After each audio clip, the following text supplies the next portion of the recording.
And it's an honor to have a great scholar like Dr. Jamal Badawi. Dr. Jamal Badawi is a retired professor or emeritus professor at St. Mary University, Nova Scotia, Canada. He's a professor of management, but he also teaches on the Department of Religion courses in Islam and Muslims.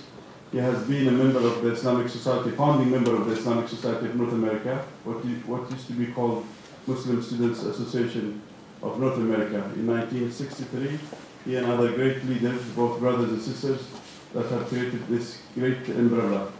Also, he's a member of the Fiqh Council, the Islamic Jurisprudence Council of North America. He authored several books, and he also recorded over 176 hours of TV and radio programs. May God bless him for his great contribution to Islam and Muslims in North America. His famous book is Gender Equity in Islam. Tonight, per the request of so many individuals that 2 years ago when Dr. Jamal Badawi invited us, a lot of questions left unanswered. So we have collected also new questions for Dr. Jamal Badawi, and we asked community members and community leaders to engage in an interactive session where Q&A and unless Dr. Jamal Badawi would like to reflect before he starts, but we'll start with our question and answers. We reflect on the question. On the questions, okay. So I will ask generously Sister Saba to introduce herself, what she do in everyday life before she asks any question. And then we'll ask Dr. Khan to introduce, and Brother Mike, and then Saba, Hafsa Ahmed, Hafsa Aden, and then finally, last but not least, our great mentor and a great teacher, Marion, Dawan. Saba, we'll start with you. Please introduce yourself and what you do in everyday life. My name is Saba, Saba Anvery, and in everyday life, I do two things. I am a mom. I have a 4-year-old and a 1-year-old, and love being mother. And the other thing I do is I work for Intel. I'm a hardware design engineer, so I design circuit boards. And I've been at Intel for 7 years. For those of you there, my sabbaticals this year, so I'm very happy about that. And Faiza Masood asked me to ask some questions, and I think the process was that everybody was asked to send questions to them, and then they were divided amongst all of us, and so we all get the chance to hear what the doctor thinks about them. أعوذ بالله من الشيطان الرجيم بسم الله الرحمن الرحيم نحمده ونصلي على رسوله الكريم Assalamu alaikum everyone. My name is Khalid Khan, and I've lived in this area since 1975.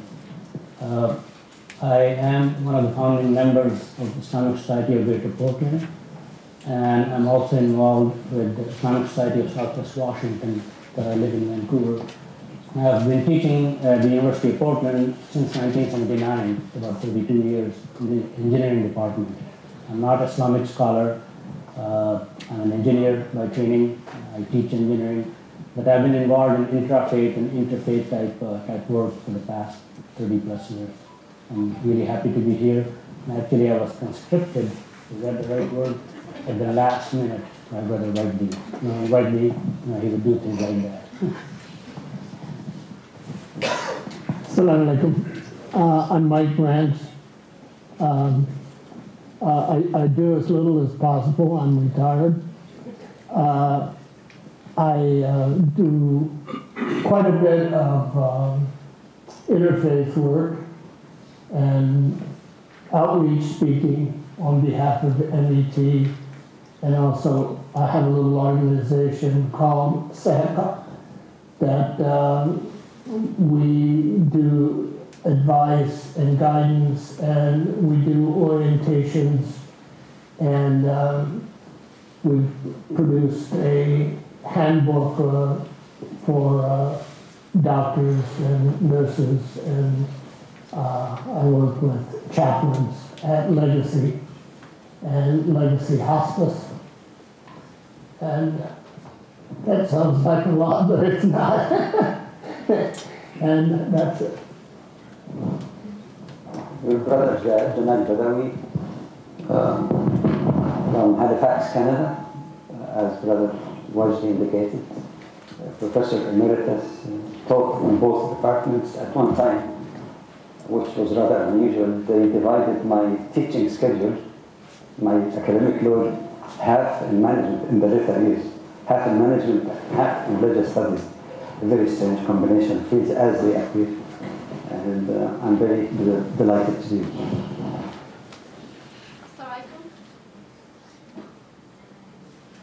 My name is Hafsa Aden, and I'm a sophomore at Islamic Academy. And I'm honored to be one of the panel people. So yeah.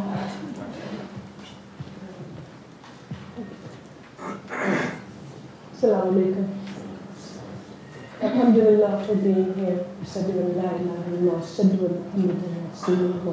To have so many of our young people here, and the people that we love and respect are here with us. We thank Allah for bringing Dr. Jamal Badawi, our friend, our mentor for 30 years, for bringing him safely to us. This was our dua, that he would make it safely, because the weatherman kept threatening us. But Allah is in control of everything.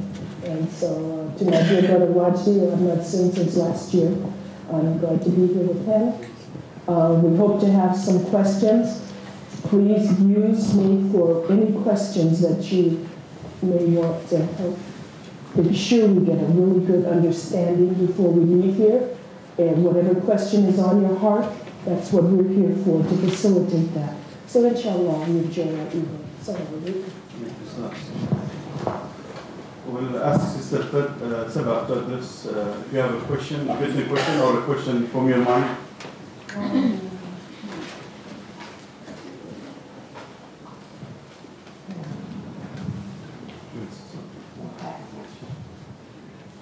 So I think I've asked the first one that I've asked from the list. I think it pertains to a law, an Islamic law called the Hudud Ordinance.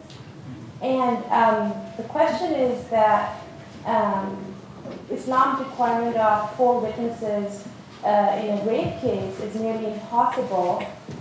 And so why does Islam require that it be so?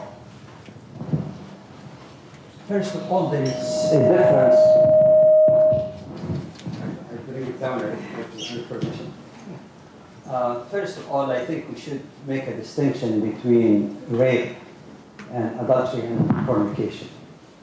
Rape is an act of aggression and a crime in itself.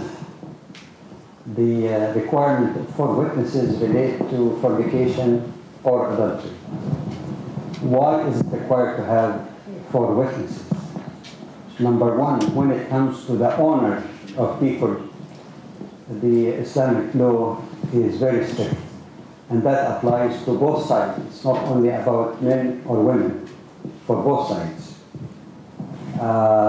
Secondly, that the whole philosophy of hudud, of the fixed punishment, the severer ones, is to make a moral statement rather than to be punitive. So it's more of a deterrent than punitive in itself. Thirdly, you may be right in saying that it is almost impossible to prove it because it requires, so we're talking about fornication or adultery, willingly by the parties involved. The requirement has been so high that proves indeed that Islamic Sharia wants to steer away from those punishments by making the level or the minimum level of evidence very high. And it is not only to have 4 witnesses, but that these 4 witnesses must report that they have seen everything in graphic form. Yeah, excuse me, to me, just make clear in the mind of people, even if somebody sees something moving under cover or something, which is almost definitive. However, this is not enough. They say, see everything, I don't want to go more than that, in graphic details, which is, no matter how loose a society is almost impossible to do. Another restriction that makes it nearly impossible, is that the 4 witnesses must be all consistent. And if one of them wavers or withdraws his testimony, all 4 will be flagellated. So you tell me, somebody, a number of people watching, minimum 4. And actually, even if you have 20, 25 people watching, many of them will be hesitant to come forward because they know the punishment is so high. So among the large number, you really can get 4 witnesses to come and make report, with the threat that if any one of them wavers, which is not guaranteed, you get punished physically for doing that. Quite frankly, I have never heard or read of a single instance in the 14th century history of Islam that there was a case where all these conditions were fulfilled. Not one. I stand corrected. Not a single one. Why make it almost impossible? Because theoretically the punishment is so severe, and this high requirement actually make it easy for people, to try to avoid, and if they did something wrong, let me go and repent. But then that's not all. Even in cases where people came and testified against themselves without anybody catching them, they have a few cases like that. The Prophet ﷺ turned his face away from them. A man comes to him and says, I committed this, and the Prophet turned his face. The man comes back and looks at him, and they said, repeat his confession. Of course, legally, confession is the master of all evidence. But even then, the Prophet ﷺ, I'm combining a number of hadiths together just to give you the kind of thing that the Prophet used to show his mercy. And then he tells the man, maybe you just stared or looked past you. He says, no. All right, maybe you touched. He said, no, more than that. He said, maybe you kissed. He said, no. Maybe you, almost like hug, but no action. He said, no. Leaving absolutely no way. And the man comes, and there was a case also of a woman too. I came because I want to get purified in this life rather than in the hereafter. And that actually was over strictness for themselves, because they were not totally aware that every sin, if a person repents to Allah, is forgiven except shirk. إِنَّ اللَّهَ لَا يَغْفِرُ أَنْ يُشْرَكَ بِهِ وَيَغْفِرُ مَا دُونَ ذَلِكَ لِمَنْ يَشَاءُ. Allah will forgive anything except shirk. To die insisting that there is a partner with Allah, sharing his exclusive divine attribute. And the action of the Prophet ﷺ indeed shows that. A woman comes to him. Nobody caught her. Comes by saying, I want to be purified, O Messenger of Allah. I confess I committed adultery and I'm pregnant. Well, if indeed the idea was, stoning, chopping heads and cutting hands and all of that, okay, recognition, then go and apply the punishment that everybody take a lesson. And the Prophet tells her, sallallahu alaihi wasallam, go, you're pregnant, go until you give birth. He didn't send guards or say put her in prison. Go, you're pregnant, give birth. If the woman never returned back, the Prophet, as you see from his action afterwards, would have never pursued her. Forgive me, by the way, that your question is so important, and I didn't come here. Initially, I said I have to answer every question so quickly to accommodate as many questions, but with such a magnitude of question that very widely relate to common misunderstanding about Sharia, is it okay with you to give you a fuller answer? Even if you had a few thoroughly answered, inshallah, I hope. So long as we choose the more important question rather than the halal and halal meat and haram meat in the store and all these issues that keep coming all the time. All right, so let's catch from where we left. Like I said, he would have not pursued her. And the evidence is that after the woman gave birth, she came to the Prophet and said, I gave birth. She's keep pushing. She's in her own thinking, which is, you could say it's wrong, but it's laudable in terms of her attitude. I want to be purified. In this life, it's easier for me. No problem.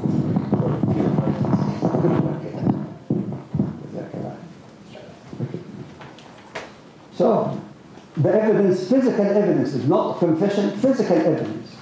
And the period of waiting, which might have been 9 months, ended. You know what the Prophet said? Go suckle your baby. And she's not getting it. Go suckle your baby. It needs you. And you know, suckling in Islamic law can go up to 2 years. Okay? Another chance. She goes back and comes after the baby started eating solid food. O Prophet of Allah, apply the punishment for me. I want to be purified. Again, leaving no chance. But let me give you a number of steps or issues that might be a surprise to many of you. Number one, I'm giving you the summary of the rules and back it up. All of them are backed by hadith literature, so I might throw in some hadith or incidents at the time of the Prophet. Number one, by the way, you can read that in some details also in the 2-volume classical work of Abdul Qadir Auda, alayhi rahmatullah. It's called At-Tashri' al-Jina'i. He was a high legal counsel, a mustashar, actually like a judge, and very well trained in law. And he was also a faqih, very knowledgeable Islam, combined both. Number one, if you know that someone committed an act like that, not theft of the government money or, moral failing like this, you are not supposed to report it. Evidence. A man came to the Prophet ﷺ asking on behalf of someone else. He said, O Messenger of Allah, if I have seen, suppose I've seen someone committing adultery, for example, is it not my obligation to report it? You know what the Prophet said? It's most amazing in its mercy. لو سترته بردائك لكان خيرا لك. If you see a person even in that position, it would be better for you to cover him with your cloak or cloth. Rule number 2. If a judge or a person in charge is notified that somebody committed that act contrary to the advice of the Prophet ﷺ, the person in charge should not pursue it. How do we know? Well, the Prophet did not say, all right, since you reported that, maybe it would have been better for you to cover him, but now since you reported, tell me who is he so that we can send someone to apprehend him. So the rule was concluded in the Tashri' al-Jina'i that the person in charge is not under obligation to keep pursuing this. It's a moral failing. It's not pursuing somebody murdered or committed theft. Rule number 3. Even if a person comes to confess to the Prophet ﷺ that he committed an act, like Sister Saba said, which is in the category of hudud, a few of them are like fixed punishment. You can't compromise, you can't have any favoritism on them. In matter of hudud, fixed punishment. And did not specify which offense in that category, he could be ignored. No punishment can be inflicted just because the person said it. I'll give you an example to illustrate. A man came to the Prophet ﷺ in his masjid in Medina. And he said, O Messenger of Allah, I have committed an offense which falls within hudud, fixed punishment, but did not specify. The Prophet ﷺ ignored him and kept talking to his companions. Now, the man thought that the Prophet forgot. So kept waiting. But then the azan was made for the prayers. People prayed, everybody. So the man went back after the prayer to remind the Prophet ﷺ. And this would be the ultimate sign of mercy. And he said, O Messenger of Allah, he repeated, I committed that act, but did not specify. And the Prophet said to him, hey, didn't you pray with us? He said, yes. He said, لَعَلَّ اللَّهَ قَدْ غَفَرَ لَكَ. You pray with us, maybe Allah has forgiven you. So the rule was deducted from that. If you confess in general about hudud, not specified, you're not persecuted. Rule number 5.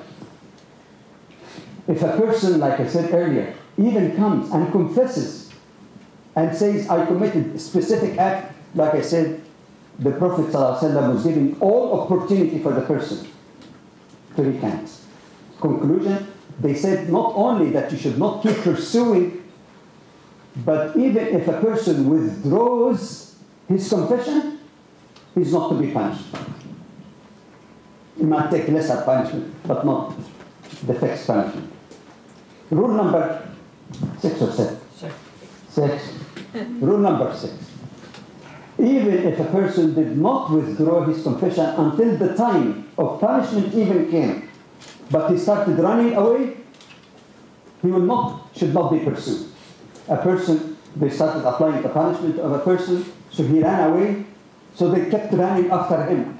The Prophet was upset, sallallahu alaihi wasallam, and he said, "Halla taraktumu?" If a person running away, why didn't you leave him?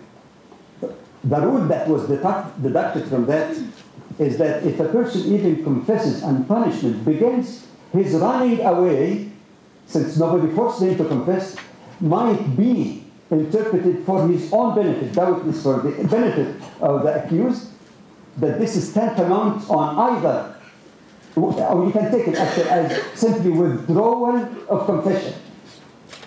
It could be interpreted as withdrawal of confession, and as such, the punishment will not apply to him. You tell me, how is this action of the Prophet ﷺ, how close or far is it? Number 1, from the image perpetrated in the media, and also, to be objective, from the misunderstanding, misinterpretation, and legalism by some people throughout our Muslim history. How far or close is this from some judicial systems that are more influenced by local culture rather than by this true spirit of Islam? You might remember the case of Magazu, a Nigerian lady. She was not, by the way, married, so as you know, the punishment for the unmarried, is not capital punishment at all. It's other punishment.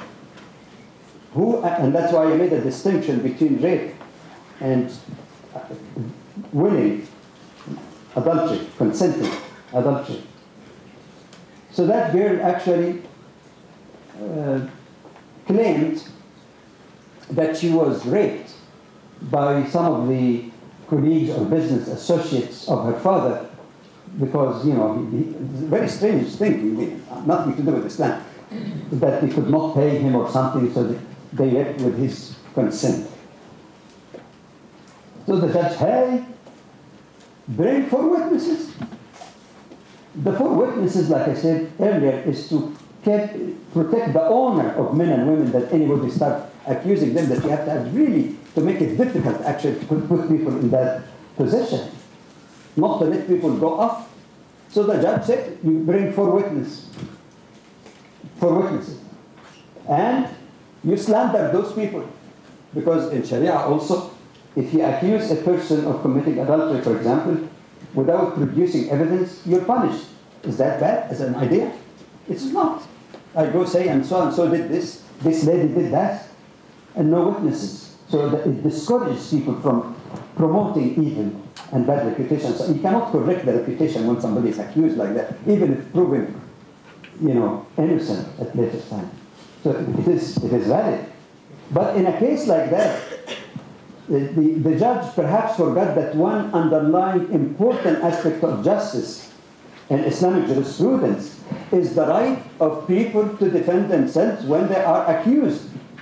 Now, this woman did not initiate accusation of those men.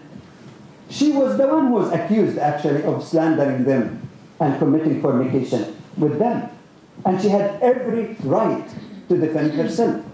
So the defense of herself by saying, no, they are the ones who hit me, is quite a legitimate right for her to practice. So you cannot say, no, she should produce 4 witnesses. So this is in brief. Rape is a crime. It may not necessarily fall under hudud in the technical sense. But as you know, in Islamic law, Islamic jurisprudence, there are 3 types of punishments. A few of them, very few, like adultery and fornication, like theft, that is, you cannot change it or reduce it. But the conditions make it extremely difficult to bring people to this. To the point that I remember reading in Muhammad Qutb's book, translated in English, Islam, the Misunderstood Religion. If my memory is correct, he said in a period, in the matter of theft, for example, in a period of maybe 350 years in Muslim history, not recent history, when you cut the hand of the poor and let princes get away with the millions and millions of plunder money that belongs to the people. 350 years, and said probably 7 hands were cut.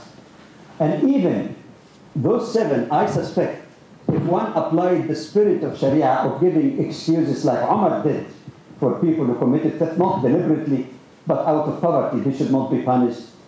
A man brought his workers or people working for him, and they admitted committing theft, but he said he doesn't feed us. And the man says, all right, that animal they stole, how much is it? He said, so many dinars. He said, I will fine you, not them, I will fine you twice the price of the animal they stole and ate. So even that would not be so. Throughout all those periods, so like I said, that hudud has been applied extremely rarely, and like I said, even if one really understands the philosophy behind it, at least you could have reduced those punishments. That's one. The other type of punishment is called ta'zir. Ta'zir means a punishment that is not fixed, but it is left to the judge to evaluate the appropriate punishment depending on the seriousness of the crime, as well as the circumstances surrounding it. For example, spying on one's country. It could be a capital punishment, as it is even today in many countries today. But it is left to the judge to evaluate. It could be forgiveness even. So there's a latitude. And as I mentioned yesterday, one underlying value in Islam is mercy, not just punishment. And reform, not simply being punitive. The third category of punishments is called qisas. Qisas, then better translated as law of equality, not retaliation. That retaliation has a negative meaning. Law of equality, as some scholars translated. Which means if somebody, for example, commit aggression against me, then he could be punished in the same way. If he make an injury, I have the right to have. By the way, this is not very strange. As you know, in the Bible, eye and eye, tooth and tooth for tooth. The Quran also say, by the way, this is an interesting line. In the Hebrew scripture, an eye for an eye and tooth for tooth. In the New Testament, if somebody slaps you on your right cheek, turn the left cheek. That means you forgive. In the Quran, it says eye for an eye and tooth for a tooth, but if you forgive, it is better. So it combines the nobility and the practicality. You evaluate the situation. Somebody injured me, but he is remorseful, I can forgive. Somebody who's repeating offenses and so on, and need to be stopped, I can say, I demand my right. So it combines. You have to have assessment of the situation, but always the Quran in many places speak about forgiveness. فَمَنْ عَفَى وَأَصْلَحَ فَأَجْرُهُ عَلَى اللَّهِ. Anyone who forgives and reforms, make up. Even in murder. Imagine murder is not even had. Punishment for murder is qisas. And why it is not fixed punishment? Because there is a feature in Sharia. Sharia looks like a monster. Look at what Sharia says. Something more superior even than the laws in Western countries. I'll give you a simple example. If somebody kills another person and goes to court, accusation was made, But then the family of the deceased go to the judge and they say to him, we forgive. We forgive. Can the person be forgiven? Will the judge release him? Anyone who knows about the law? No, definitely, because it's a state case. The judge may consider, just like you hear the victim's impact being hurt, because the judge may consider that the person is remorseful, may consider that forgiveness on the part of the family, but cannot say no punishment. It might reduce the sentence a little bit.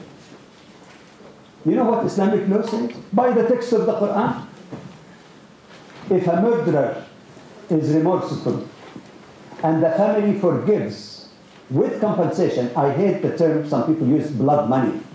Blood money reminds me with Judas selling Jesus for a few miserable coins. That's not the case. It's wrong to say blood money. It's called diya. Actually, diya means that, for example, you killed the breadwinner of the family. They're no longer able to survive. So you say, all right, the family might say, we forgive you, provided, you compensate us financially. We lost our breadwinner. Okay? So forgiving with monetary compensation or without monetary compensation. Just say, all right, alhamdulillah, we're rich, we have enough, and you're remorseful. Why destroy another life? And you're remorseful. May Allah forgive you. Do that to get close to Allah. The Quran says that it's better.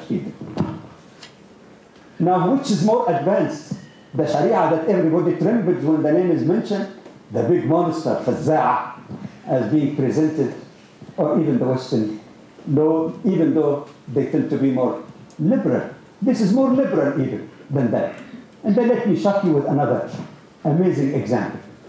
Most sociologists and criminologists today say that punishment, yes, might be needed in many cases to deter criminals from aggressing against lives and property and persons of other people. On the other hand, they say, but a better theory here, that instead of focusing too much on the punitive part, we focus on what? Rehabilitation, right? Rehabilitation. The Quran 14 centuries ago, the Quran directly speak about that rehabilitation. And it's found in Surah Al-Baqarah, immediately after the ayah that says, if you kill one soul without due right, it's like killing the whole of humanity, and save one soul. Basically, it speaks about hiraba. Hiraba in Arabic, in the Quranic sense, actually mean like people who are like outlaws, violent outlaws, like people who commit armed robberies, stay in the desert, or catching people, killing them, taking their property. They commit either just theft by force or murder and theft, as we hear about also happens in our contemporary times. They commit really very serious, that's called hirab, outlaws. You know what it says? You read the Quran first and see how horrible punishment is that. The Quran speaks about cutting limbs and crucifying and all of that, but they fail to understand that it says that they could be executed or crucified or have limbs cut or exiled from the earth, from the land. But they forget that the reason for giving this variety of options is to make the punishment proportionate to the offense. If, for example, a person like that, highway robbers, killed someone to get the money, then the punishment should be of the same type, again, unless the forgiveness is given from the family. So he's being punished in a severest way because he killed another soul, so you have to have a deterrence that I'm going to lose my own life if I take the life of someone else. All right? If it is lesser punishment, there could be also the punishment. So there is degree of punishment consistent with the gravity of this. So far, so good, right? It looks still, but it's very hard. But you know what? After that, it says that if إلا الذين تابوا من قبل أن تقدروا عليهم فاعلموا أن الله غفور رحيم. That's the text of the ayah in the original. It says, except for those who repent before you catch them, then know you that Allah is most forgiving, most merciful. Look at the theory of rehabilitation 14 centuries ago. That's my humble analysis of it. Why did the Quran let a murderer get away with murder? If he come back, give himself to authority and say, I killed. Think of it. If a person is a highway robber, and if the Islamic Sharia, as some people think mechanically, he should be killed regardless whether he gives himself up or is caught. And by the way, laws in this country might apply also. If you give yourself up, it doesn't mean that you not get any punishment. It might help you a little bit. Okay? But look at how Islam deals with the psychology of the human, whether in deterrence or opening the door to stop the evil they're doing, provided they're not punished. If I killed one person already, okay, and I know that if I am caught, I am dead. If I'm caught, I'm dead. So why should I give myself up? Because the law, if you understand it this way, is so strict. So what difference does it make to me if I rob somebody tomorrow, kill another person, and another person, and another person?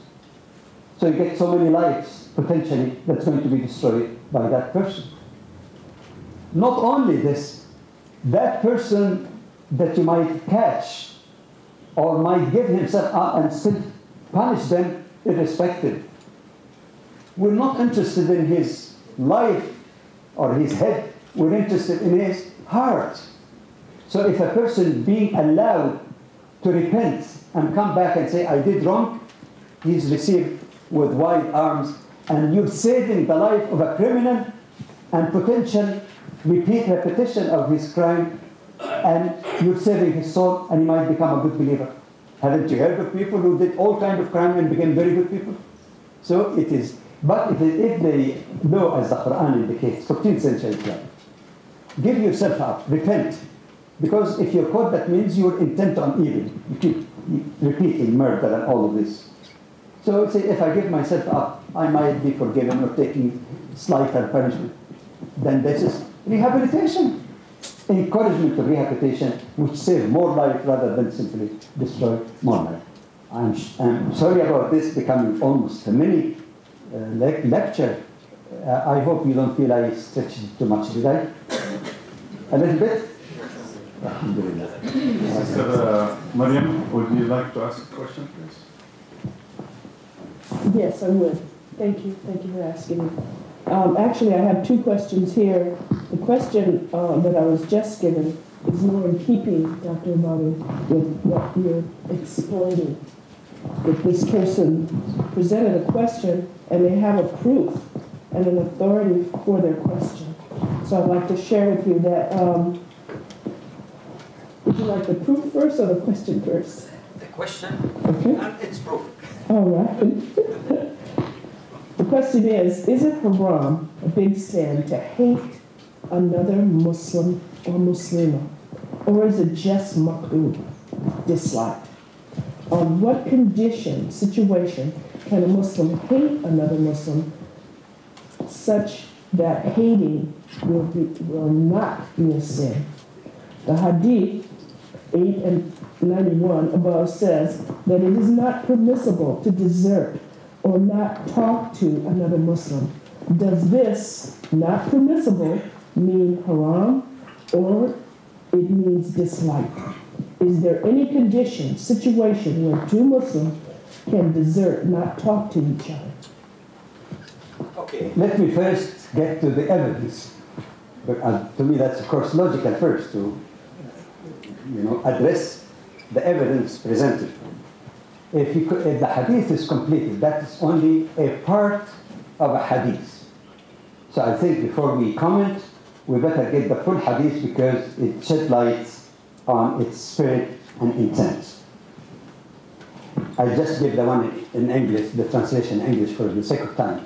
It is not permissible, or yahil, you can translate it, it's not halal, if you take it literally, for a Muslim to desert his brother, meaning and or sister, and that apply Muslim here means male or female, for more than 3, means 3 days. يلتقيان, they meet, and this turn his back and the other turn his back. And the remaining part of the hadith, which is really interesting, وَخَيْرُهُمَا الَّذِي يَبْدَأُ أَخَاهُ بِالسَّلَامِ أَوْ كَمَا قَالَ. And the better of them is the one who begin initiating salam, meaning contact or relationship with his brother and or sister. This is one of the most fascinating aspects about keeping brotherhood. It does not say haram in a sense of like prohibition of drinking, because if it is totally haram, then the Prophet ﷺ would never say 3 days. You don't depart for 1 minute. If it is absolute haram, strictly forbidden, you're not allowed. But that is recognition of human nature. You know, Islam is not revealed for the best or for the worst. It's for variety of people and situations. So it addresses, think about your experience and mine. Don't you sometimes feel that somebody, you know, very badly reviled you and did wrong to you? That as a human, even though you might not hit him deeply, you don't feel like talking to him. Didn't you have that sometimes at one time? So it recognizes that sometimes humans may not all be those who, as the Quran describes, those who control their anger in a way that is exemplified in the life of the Prophet ﷺ, who was amazing in his self-control. But not everyone is like that. But don't go too far. And not only this, it tries to break this ego. I'm not going to talk to him until he talks to me. He is the one who wronged me. He said, no, be charitable. He might have wronged you. Maybe he's the one who should, but you will be better in the sight of Allah if you're the one to initiate talking to that person.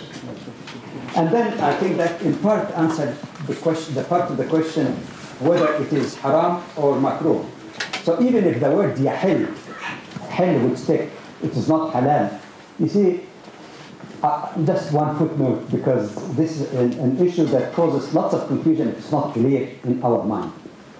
Some people would say in the Quran there is a command from Allah, fi'al amr, or a command from the Prophet sallallahu alaihi wasallam, and automatically they say that this means it is an absolute mandatory, which means if you don't do it, you're doing haram.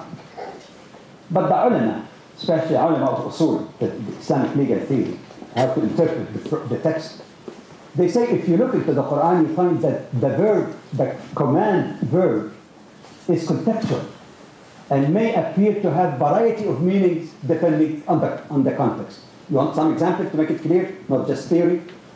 When the Quran says, "Aqimus salah," establish, meaning the 5 regular prayers, nobody can argue that this is a command, meaning it is mandatory, not desirable, mandatory, because that's what the Prophet also emphasized in hadith, the hadith that warn against neglecting salah. But that's one. But then another example, they say it could also come by way of istihbab, meaning something commendable but not required. And commendable but not required means that if you don't do it, you're not punished. If you do it, you get more reward. Okay? وَمِنَ اللَّيْلِ فَتَهَجَّدْ بِهِ نَافِلَةً لَكَ. When the Quran speaks about night prayer, not the 5 daily prayers, waking up before even Fajr, the first prayer, and pray, because you want to relate to Allah subhanahu wa ta'ala and get closer to Him. It comes as a command, tahajjad bihi.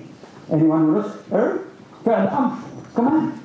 But that is say command, but in the context of the ayah, in the context of what we know, that the Prophet never said everybody must have additional prayer at night, then you know that this is command for desirability, a commendable act.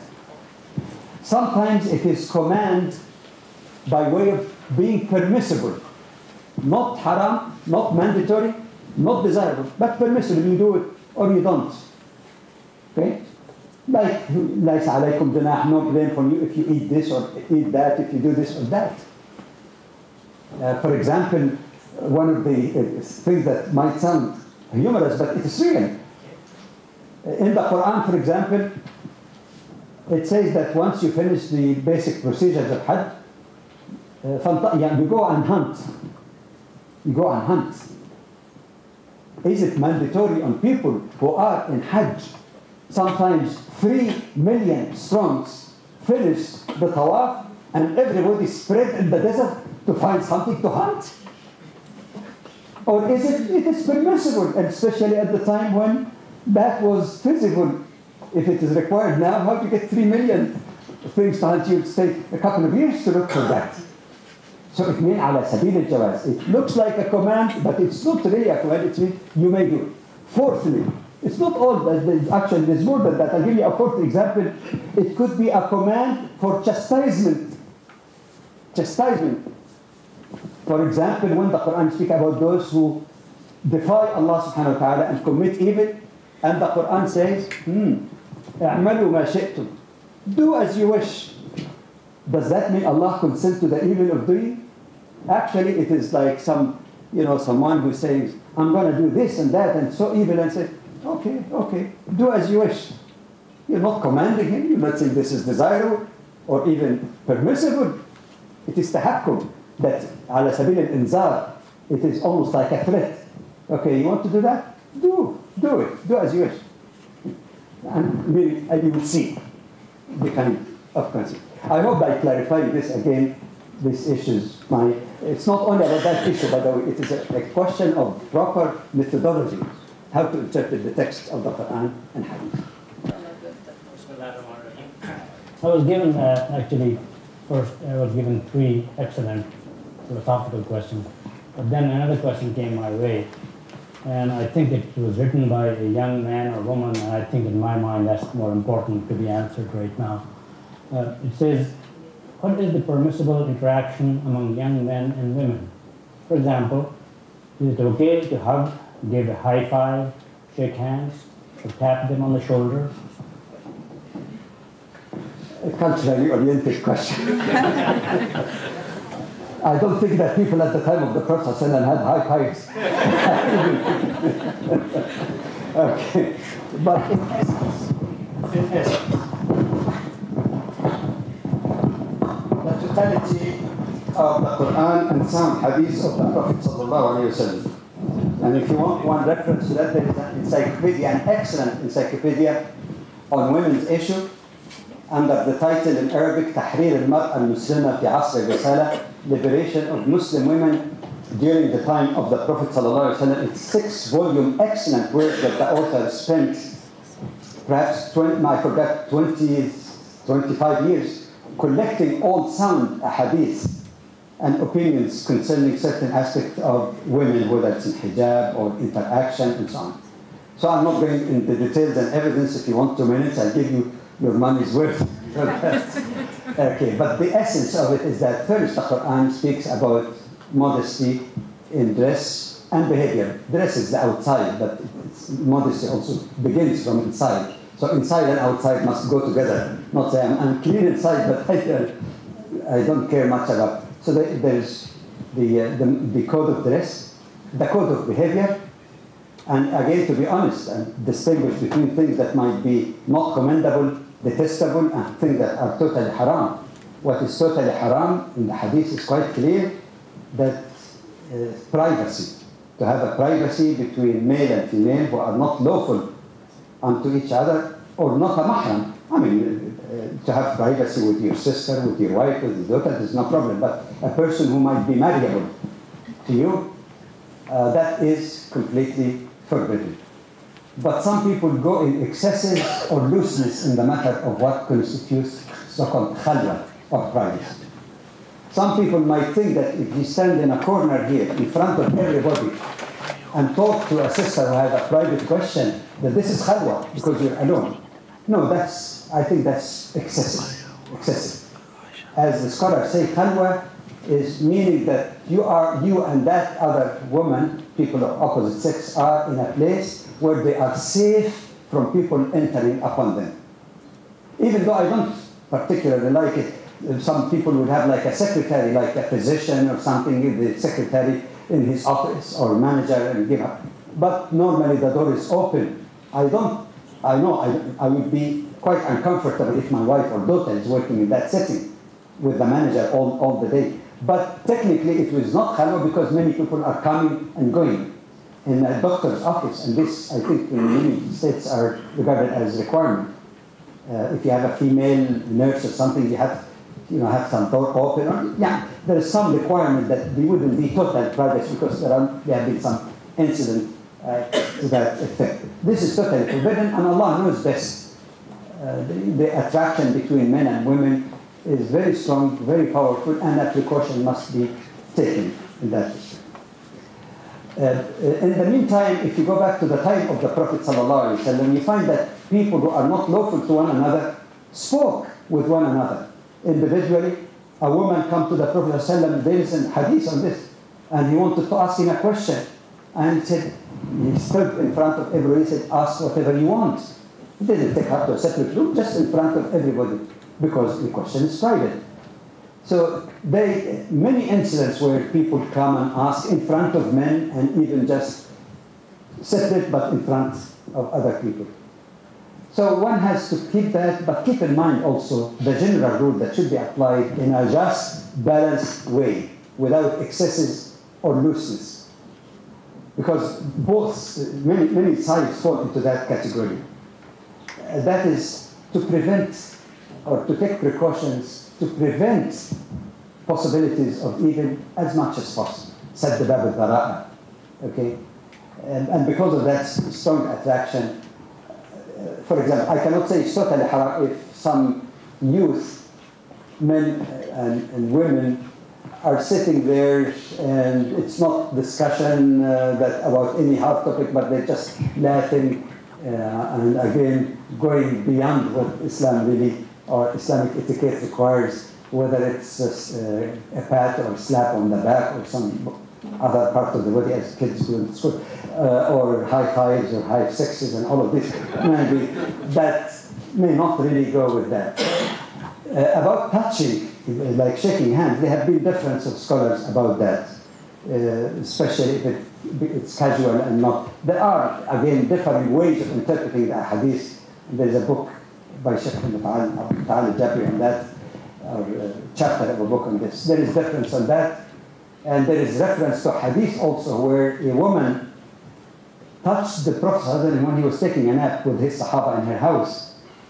And the Sahaba reported that the Prophet took a little nap. And then when he woke up, he found that that woman was collecting his sweat and putting it in a small container. So she was touching his, if she was not flirting to him, and if indeed that was absolutely haram, the Prophet would have rebuked her, but he woke up, he said, what are you doing, so-and-so, addressing her politely. She said, I saw you sweating in your sleep, it was hot, and I wanted to collect your sweat for blessing so that I can mix it with my perfume. He didn't say, how dare you did that? How dare you touch me? He did. And otherwise, the evidence, you find argument between scholars who take a very literal thing, others who look at the totality of the hadith. But that doesn't mean, again, that is referred to something very simple like this, or shaking hand. But of course, you talk about, patting the person on the back or someone else. That doesn't really go with it. So I think we need to keep in mind that the ultimate criterion for us is not the culture itself. The ultimate criterion is the reasonable limits that we find in the Quran and Sunnah, and then we adapt ourselves in that culture. For example, in Muslim cultures, there may not be a necessity for a man to shake hands with a woman. In some cases, if you do, even she will not touch because she takes a view, which is a respected view on this. Living in that culture, you might face a situation, but again, I'm afraid of telling if I tell you a personal experience, to show you that we are human and the speaker is a human. Allow me to do that, even though it takes a few seconds for that to do it. Anyway, I was invited as a guest speaker in Oklahoma. I forgot whether Oklahoma City others, but it was in the state of Oklahoma many, many years back. The Muslim community had engendered an excellent relationship and goodwill with the community at large, with the mayor and other politicians. And that would help them a lot, was the time before the 9/11 hysteria. And the lady mayor, I came a little late. I was already standing on the podium like here, just beginning to give the lecture. And here in front, of all the audience, there was a packed hall, especially that the mayor was coming. Her worship, the mayor, like this. Okay, we're watching, the media were there, and the lady, very innocent, coming, extending her hand to me in the podium. Welcome to you, Dr. Badawi, to our city. Imagine if I withdraw my hand. It's a huge insult. No matter what you explain after that, you did a great damage. If it is an absolute haram, like drinking wine, I would have not done it under any circumstance. I shook hand with her. I didn't shake hand like this. Just a matter like that. One can also look at the great damage that can be done in something, even if you say it's makruh. Then it could be tolerated to prevent greater harm or greater danger for that. Allah. So I think we need to keep that in mind. I need to translate it practically in a Muslim Student Association on a campus, and there are executives, and there is nothing wrong, by the way, with that. There's nothing against Sharia. Some people claim that elected executives include males and females, and they're meeting seriously to plan their activities and this and that in a respectable way, Islamically acceptable manners. Fine, but not individual corners unnecessarily. Unless somebody's going to propose or something. Thank you. But sit in front of people. Hafsa, please. So, like, Don't worry about the mic, it's okay. Is it? We can hear you, yeah. okay.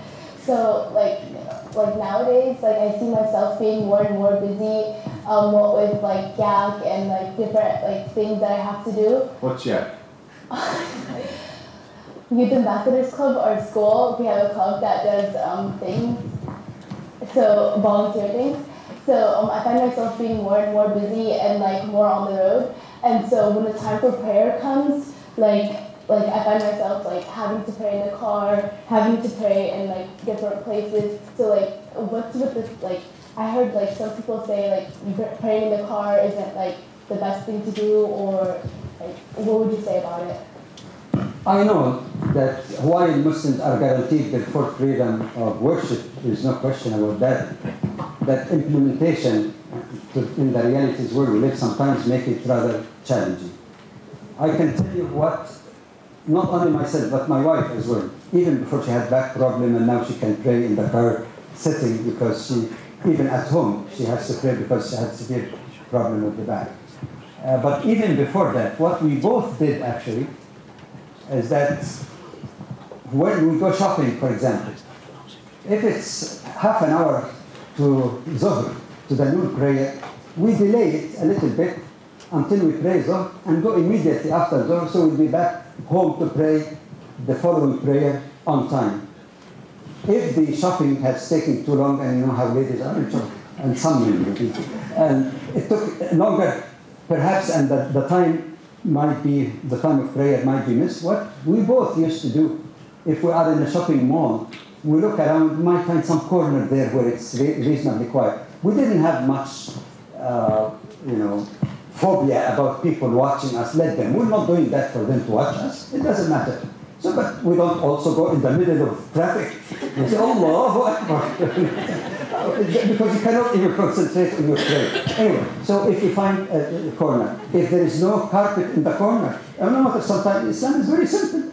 You don't have to have janamaz or carpet flying or otherwise. Even a small piece of paper, you can pray on it so long as it's clean, or just for the head.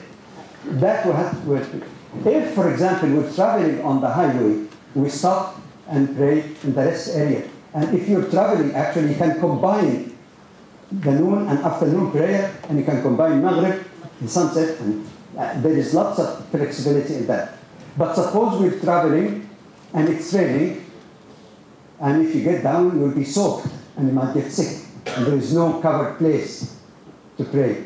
Or like a person like myself who spend sometimes more time in the air than on land. How do you pray when you go traveling in a flight non-stop 12 hours? You can't stop in the middle of the aisles and start praying when you're supposed to be even keeping your seat belt on. I know there might be exceptions to that. Some airlines might have a little place in the back for prayer. These are very, very rare, and you don't use it all the time. So in cases like that, it would be permissible for necessity to pray while you're sitting, and you just make lowering your head a little bit for ruku', and then for sujood, lowering it a little more. There is no harm for that because this is a necessity. If, however, a sister finds that there's near impossibility, or that she could be assaulted or hurt because of that, and she is forced into praying in the car, she could not find a reasonable accommodation, then that's fine. But it should be really according to the need. Like the fuqaha say, الضرورة تقدر بقدرها. That when you say necessity, it has to be really when it is necessary and to the extent it is necessary. Thanks, Dr. Badawi. Brothers and sisters, if you can come forward, please. There are some empty seats, so the people doesn't feel that it's full and they leave, you know. Few people left. We thought that the room is full, but we have empty seats in the front. Please take your seats. I mean, come forward, you know. Brother Mike, over there. Whatever you want, you know, whatever you think it's appropriate. Well, I'm going to lighten up a little bit on this one because I am. This person asked the question, are we allowed to celebrate the Prophet's birthday or the birthday in general? Okay. And then if you can connect, Doctor, there is another question about why we focus on the iman, why not ihsan? You know, That's a different and softening the hearts. In addition to that. That will be 4 minutes. And by the way, my answer to Hafsa was less than 2 minutes. Can you take a real check to that question? Or maybe include the Mawlid. I think I got a flat check. Anyway, well, first of all, this is an example of areas that I'm appealing for more tolerance and understanding, not intra-Muslim tolerance and understanding.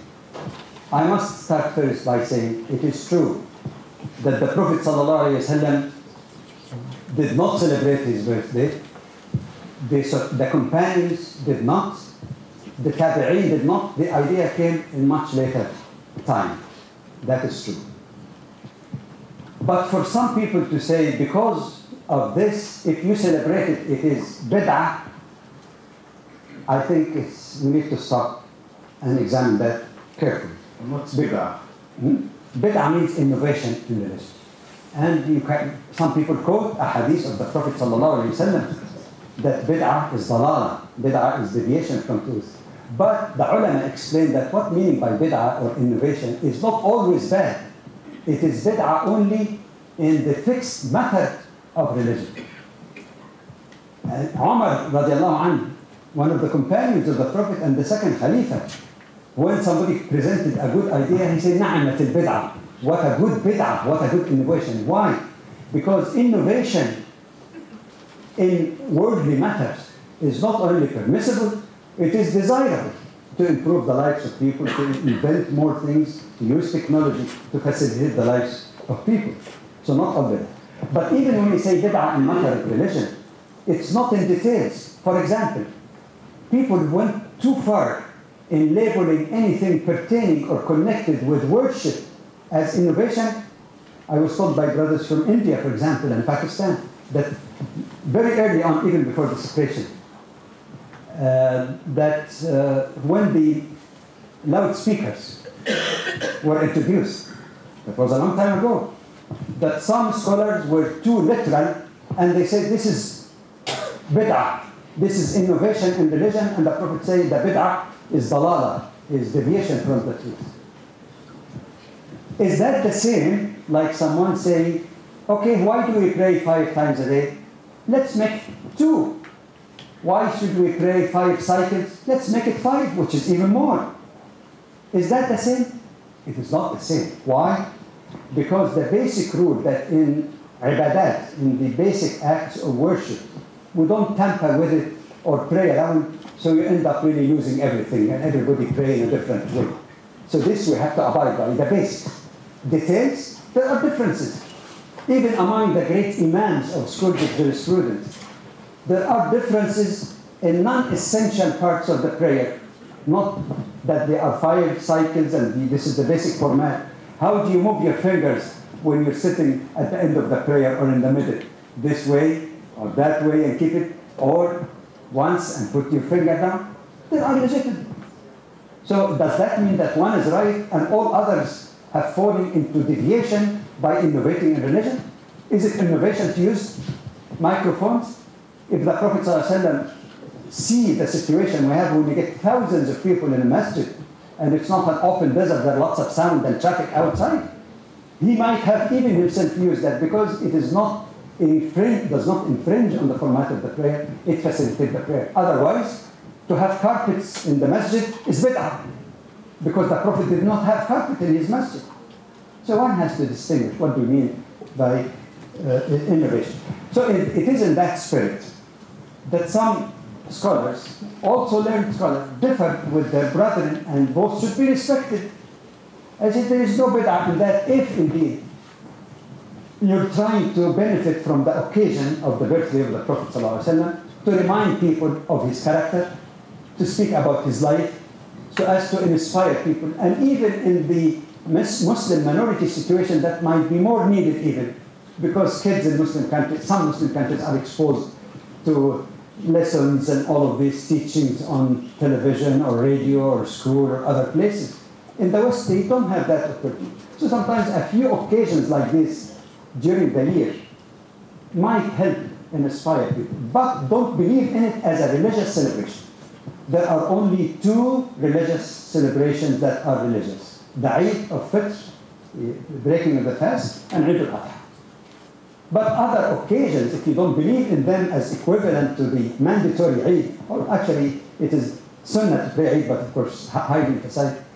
If you have other celebrations, the Battle of Badr, the opening of Mecca, or birthday of the Prophet ﷺ, by way of reminder, remembering history, or Isra and Mi'raj, the night journey and ascension, if you take it in that spirit, it's more of an educational function and has more benefit than harm. And the same applies to birthday. But I tell you what I did in my own family. In the beginning, I felt my kids would have felt very deprived. I'm sure many families feel the same way. They're invited to birthdays and so on, and then come their birthday and say, oh, no birthday. So in the beginning, I took it leniently. But then later on, we tried to modify a little bit. And said, why don't you have that maybe by inviting your Muslim friends? Okay, so they find lots of fun, even no problem. And then a little later, I made a proposal, but by that time they were grown up, so that passes on to those with young children. I said, why don't you transform it as an interim solution, also by saying no birthday and so on. It's not haram in itself, there's no evidence, it's strictly forbidden. By Islamizing it, how? I thought that maybe in that birthday you could say, right, instead of saying that you're king or queen now, your birthday, you're the center of the whole world, that this is an occasion to thank Allah subhanahu wa ta'ala for the good deed you did last year, to seek the forgiveness of Allah if you did something wrong, and to have a resolution the next year to be better. And then you can add something to that. Maybe that's an occasion where you compete in various birthdays. How much of the Quran did you memorize in the last year, or hadith? So it generates healthy competition. And still, they have fun or not, they do. There are some people who say we could easily win, and that happened with my children. Actually, they came to a point where they didn't show any interest in that. But if I prevented them from the beginning, the forbidden thing becomes very attractive. So if you take it easy, if it's absolutely haram, we would have not done it. So we have to apply, some discretion, and some of those small issues sometimes causes lots of hard feeling and lots of breakdown of communication between parents and children. Can you reflect on Ihsan, Victor? Ihsan?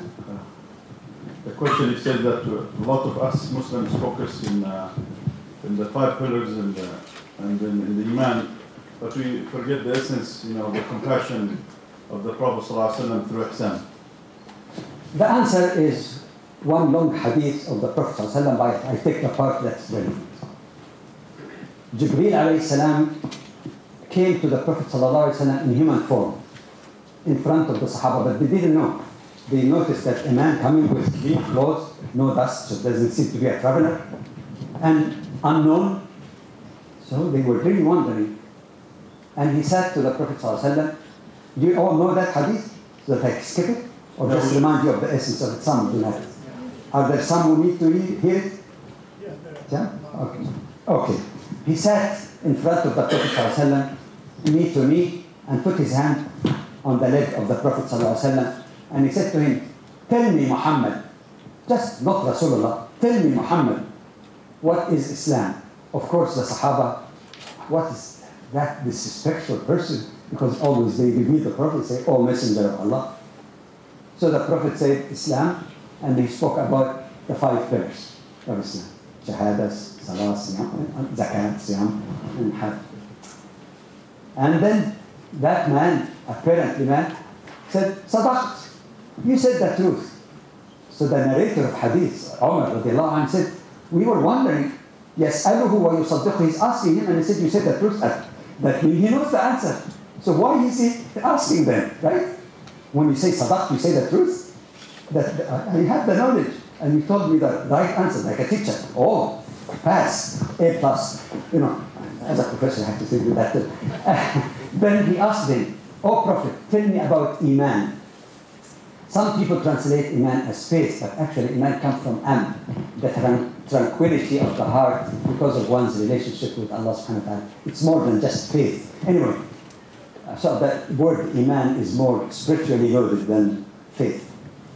So the Prophet said Iman, and he mentioned, you know, the 6 articles of faith: to believe in Allah, His Prophet, His Messenger, His Scripture, in angels, in revelations, and the command of Allah, qadar, which means the predestination, some translated, which is not a good translation. Anyway, and then this man said, Sadaqt, you said the truth. And then he said, tell me, that man, so tell me, what is ihsan? Ihsan, normally translated approximately as excellence, going beyond that, something higher than that. And the Prophet ﷺ said, ihsan is, or excellence is, to worship Allah as if you see Him, but if you can't see Him, because you can't see Allah, if you can't see Him, you know that He sees you. I.e., that your heart is always has that overwhelming sense of the presence of Allah subhanahu wa ta'ala in your life, which is more than going through the mechanics or the prayers or fasting. These are required, yes, but your heart is connected with Allah. I'm not going to tell you the rest of the hadith because that might go more than 2 minutes. Next one. After that question, Dr. is where we stand in issues of spirituality and Sufism. Sufism is a very broad term, and quite frankly, forgive me for trying to be, this is my nature as a professor. Even when I speak about Islam, I give counter views and respond to them and let the student decide, give the information. But there are some people who might be almost allergic to the word mysticism. Sufism means mysticism. Almost. And in their minds, because there are certain deviations within Sufism over the hundreds of years, there is some form of stereotyping that if a person is Sufi or have that mystical practices, then automatically is labeled as someone who's not really following Islam properly, if not worse. There are those enthusiasts who are equally in the other extreme, no just balance. In the other extreme, and would tell you that Sufism or mysticism is the heart of Islam, is the whole of Islam. To the point in some extremes that they say even prayer is not important, even fasting is not important, because these are just the outwardly things, the esoteric things, not the inner things. And the inner is more important. And I think both have gone a little bit far from that balance. Because to say emphasis on the inner soul is enough by itself, or emphasis on external action of piety and obedience to Allah is enough, is not necessarily correct. If you have a beautiful poem that deals with a very nice meaning, the meaning is noble, but it doesn't mean that you put the meaning in a clumsy way. So if you put the meaning in a nice, poetic way, so it is beautiful inside and outside. And a Muslim should be beautiful inside, outside, should be pious inside, outside, not one at the expense of other. We need just balance in our understanding and interpretation and application of Islam in our lives. There are, like I said, some extremes in Sufism that it wasn't narrated. Some statements made about Sufism that the student of a mystic master, like they use the term in India like guru, the student of a mystic master should be in the hands of his master like the body in the hand of the one who's washing them before burial. That is totally offensive to what the Quran teaches or Hadith teach. That's full submission. People even at the time of the Prophet ﷺ, in their relationship with him, were not like this metaphor of a dead person who's being washed before burial. No speak, no hear, no see, nothing, no thinking. No. The Sahaba, even when the Prophet ﷺ do certain things, they ask questions to him. They're like in the Battle of Badr, for example, when he determined where we should camp. And a man asked him, a Sahabi, in all respect, O Prophet of Allah, did Allah reveal that to you that you should be here? Which means if Allah revealed, we'll obey, no question. Or is it your opinion? He said, no, it's my opinion. He said, no, there is a better opinion. And the Prophet listened humbly and implemented the other opinion. So to say that anyone can follow his Sufi master like a dead body is not the teaching. It's contrary, it's contrary to the teaching of the Quran and Hadith that we are responsible individually before Allah. We should use our mind. We have faith, yes, we believe in right things that are beyond us, but we should try to understand. So this kind of extremes, or people who went as far as imitating what was in India known as pantheism. And still, my understanding in the Hindu religion, I'm no expert in that, they believe in pantheism. Pantheism means from pan. God does not have an independent entity, but he exists in everything. That's why you have multiplicity of gods, millions of gods. So in a way, say, God is in this tree, God in this camel, God in this butterfly.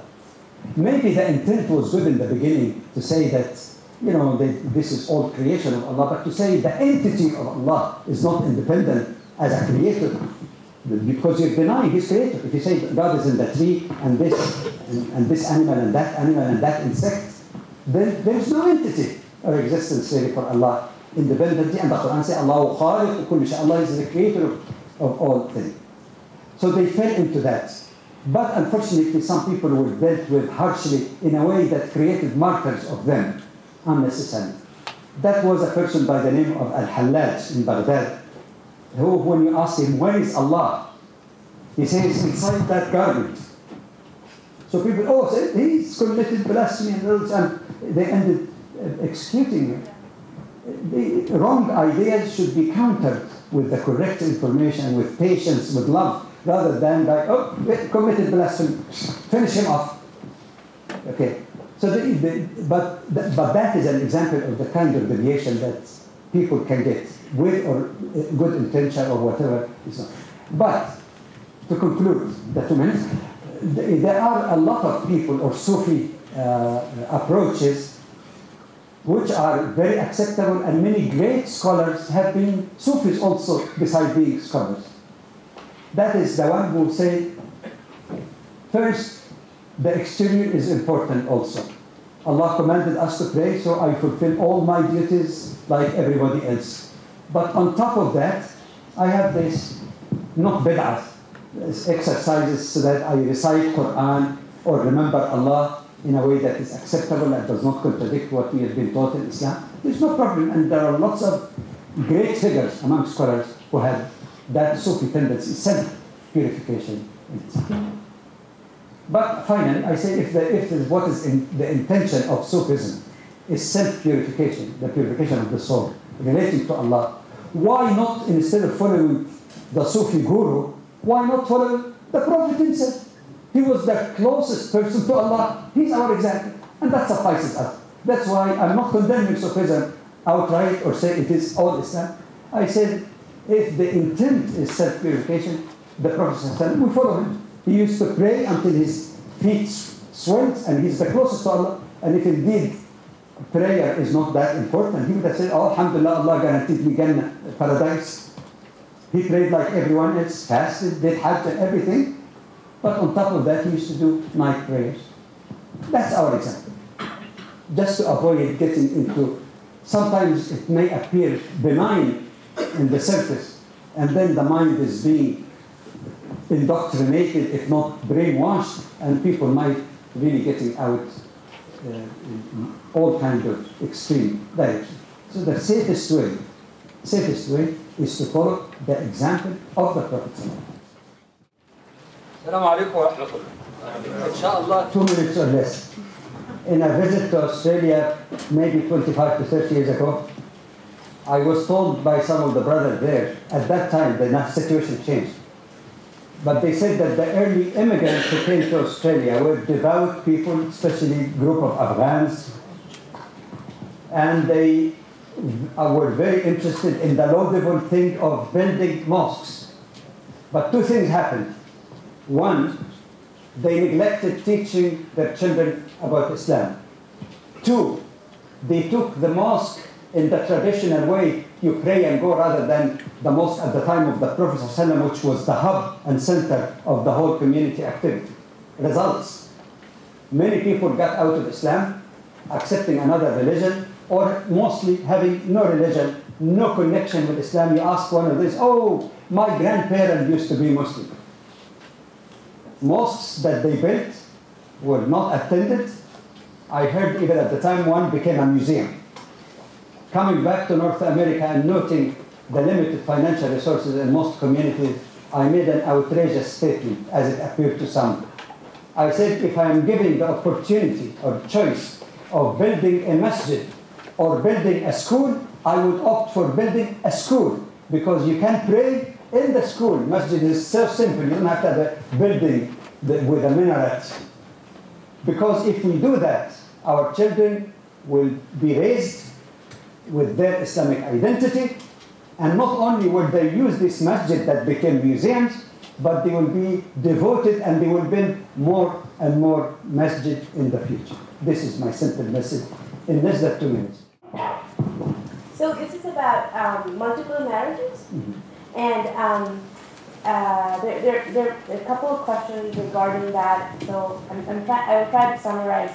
So one of them is, a second marriage is not a farce, and in America it's a federal crime, so is it still allowed?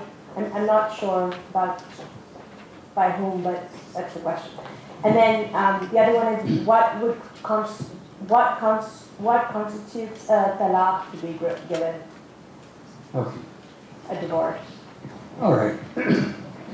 Again, to stick to the time and the specific question, I'm not going to talk about the practice of polygamy by previous prophets, the opinion of people like Martin Luther, the ancient Martin Luther, the reformist, about his interpretation of the Bible not prohibiting that, and so on. And leave that historical part and what the Quran says about polygamy and limitations and restrictions and all of conditions that goes with it. I'll just leave that aside to stick to, hopefully, the 2 minutes, not like your previous question.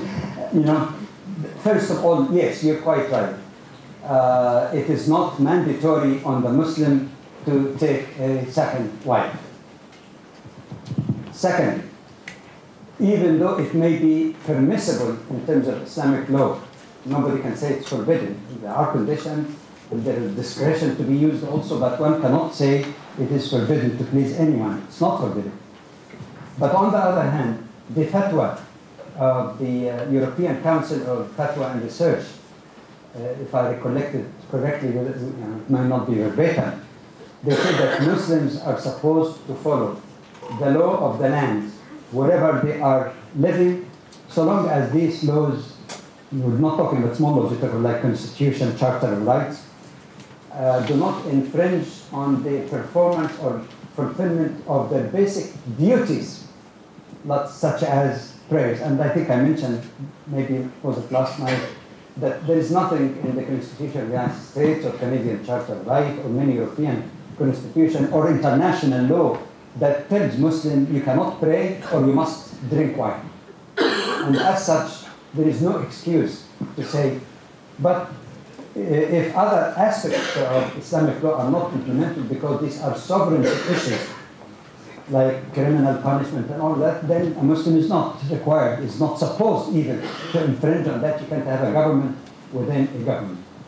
Therefore, since taking a second wife is not mandatory, it is rukhsa, it is permissible, there could be certain circumstances, social or other, or personal otherwise, but if it's something that is only permissible and the law criminalize that, then it would be more honorable for Muslims to respect the law of the land. Not only because it is not required, but also because it might put them into trouble because that is against the law.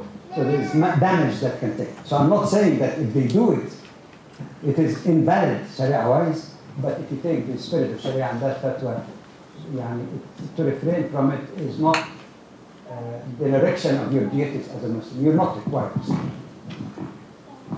there was the last. Oh, sorry about the second part. Is that another 2 minutes or? Okay. Well, first of all, talaq, to make sure, again, like some people say, talaq is easy. In Islam, you say, you're divorced, and just get out of it. And sometimes I respond by saying, and marriage in Christianity is very, very easy. You say, I do. Just I do once even. I said, that's superficial both ways. I do came after lots of, research and so on. So the spirit of Islam actually is that one should try to maintain the integrity of the family. That's why there are so many provisions, including provisions through the intervention of the families or the judge and so on, to try to reconcile and keep the family intact. If it becomes impossible, that it would be misery for both sides, or one side even, maybe in that case, there is that. It's permissible, but not desirable or encouraged. If your question basically is what constitutes in the legal sense, that the person should utter divorce in a very concise way that could not be interpreted otherwise, by saying you are divorced or I divorce you, or some words that are understood in a given custom or society or culture that this is really mean divorce. The fact that a person repeats your divorce 3 times, even though there is such an opinion that this becomes irrevocable divorce, is a weaker opinion in my mind, and the correct thing in the spirit of Sharia of maintaining the family. If you say in one occasion you're divorced 1,000,000 times, imagine repeating that 1,000,000 times, take a week to do that, it's still counted as only one. Because the protocol, according to the Quran and Sunnah, is that if a person divorced, maybe it was a fit of anger, so maybe there should be some cooling off period, as we call it in modern term. So the wife stay in the house of her husband. They live in the normal way, except, of course, intimate matrimonial relationship. During that 3 months, roughly, or 3 cycles, if they reconcile, if he's, go back to his good mind and revoke that, then they can resume their marital life. It's counted as one divorce, though, but they can resume without any other procedures. So that's called, all of these procedures counted one. It could be repeated a second time, but a third time, the third time is final, because divorce is not a matter, I divorce you, I return. But one final remark that I'm not going to comment on, but you can read it in my book. It's also available on several sites on the internet, Gender Equity in Islam, that it is a myth to say that only man can divorce in Islam. Man can divorce with the unilateral will, which is the more common case. a woman can divorce with her unilateral will, whether her husband likes it or not, if this was part of the prenuptial agreement.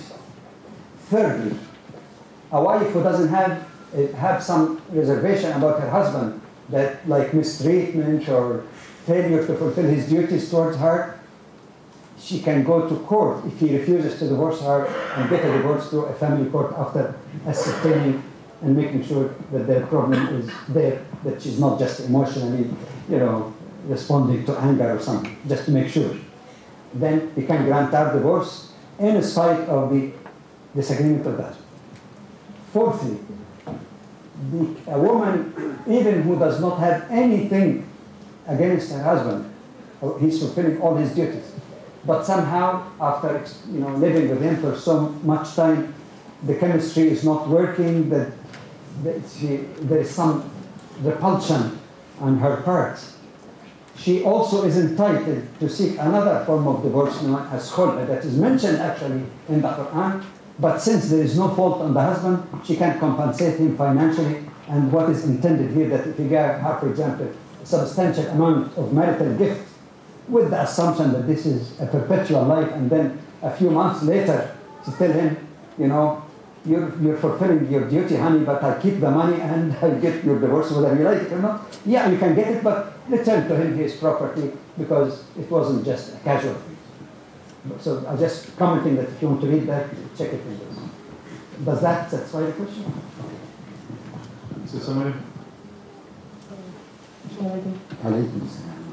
I have actually 5 one-minute questions. 1 minute question to ask or to answer? To answer. And I'd like to give you the choice. Okay. The one that's most impressive is the one that's handwritten. So, would you like the paper question, or would you like the handwritten question? I defer to your good judgment. Just one question, somebody. Okay. And I hope I'm pronouncing this word correctly. It says, can we pray janaza on someone? Is that the correct word? Janaza. Can we pray a funeral prayer? Janaza? I know janaza, but I don't know this M here. So, if you help me here, janaza. Janaza. Can we pray janaza on someone? Someone who's deceased? Someone that has a mortgage. Yeah. Oh, who has a mortgage? Okay, Yes. the second question is, who owns a mortgage loan? That's the second question. One It's one question. question?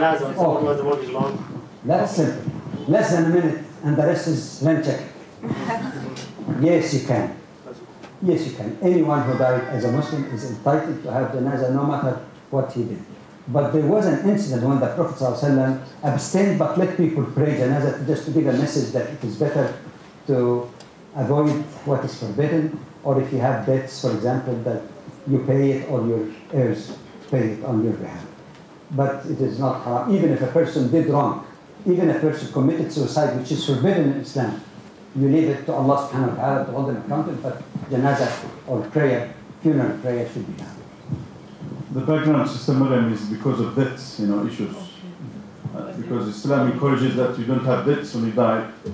Yeah, but sometimes you can't help it, and that's why in Islamic law it says that the first priority on the heirs, on the estates of the deceased, first is the claim of his wife in case part of marital gift was deferred. She takes first crack at it. Okay. Then, of course, before that comes the funeral, the expenses of funeral, and if all that he left is enough to bury him, then the wife might forgive that, of course, because you don't leave. So that priority is the preparation of the person. It doesn't have to be a mahogany box or anything. It's very Islam is much simpler. And then the wife's claim her marital gift if it is deferred. Thirdly, debts.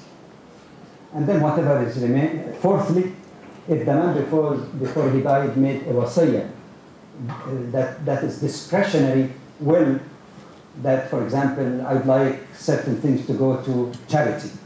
Or if he has an adopted son who otherwise would not have a fixed share according to Islamic law, but he's raised him as his own son, he can use the discretionary part. Or if his wife, for example, is not a Muslim and she's been the partner all their lives, technically she does not inherit, but he can include her in that discretionary. And discretionary fund could go up to 1/3 of what is remaining of the amount. And then the rest, of course, would go to the heirs according to the particular shares. Does that? Yeah. So sisters and brothers, if you have debts, clean your debts. It's better to do it while we are alive, huh? Or otherwise, brother, what do you pay for? Or Sister Salma, maybe. May I ask one more question, please? Sister Salma, okay, go ahead, please. What would be your advice for the rehabilitation of a young woman or a young man who has been trafficked, kidnapped, taken from the family, and reduced to captivity, and once they are able to free themselves, what is the best way to rehabilitate them? Number one, restore his or her human dignity. And that all of us are slaves of Allah, and the only master of all is Allah subhanahu wa ta'ala. And that if you go to the hadith of the Prophet, how gradually he weaned people from the institution of slavery that was so common, it's commonly practiced, you'll be amazed that the first start was the restoration of their humanity. So they become more like a domestic servant, you might say, or worker, than a slave. And he said it clearly in hadith. Don't say my slave boy or my slave girl, but says fataya or fatat. It's almost like my son, my daughter, my boy, my girl. Even in addressing them, there are lots of literature amazing about the gradual shifting away from that. Number two, Islam insists on the no deception in the matter of lineal identity of the person. ادعوهم لآبائهم وأقسط عند الله, which means the objection in the Western world, some people misunderstood that Islam is so cruel, it doesn't care about adopting children. No. What Islam is against is falsifying the identity of the child. Caring for the child of the orphan, or even a person whose parents are not known, or a product of illegal even relationship, he has no guilt of what happened to him, but you should not give him your name and raise him with the false assumption that you're biological parent. And we know, actually, psychologists tell us that people who discover after in the age of 30 that this dad and mom that I thought my biological parents are not, it is so traumatic that it's unbelievable. Islam stands against that. You can treat them. If you don't know their parents, it says they are your brothers in faith. You can give them any name. However, I must add one thing, because that came in the media recently, about the restrictions and rigidity of Sharia and all of that.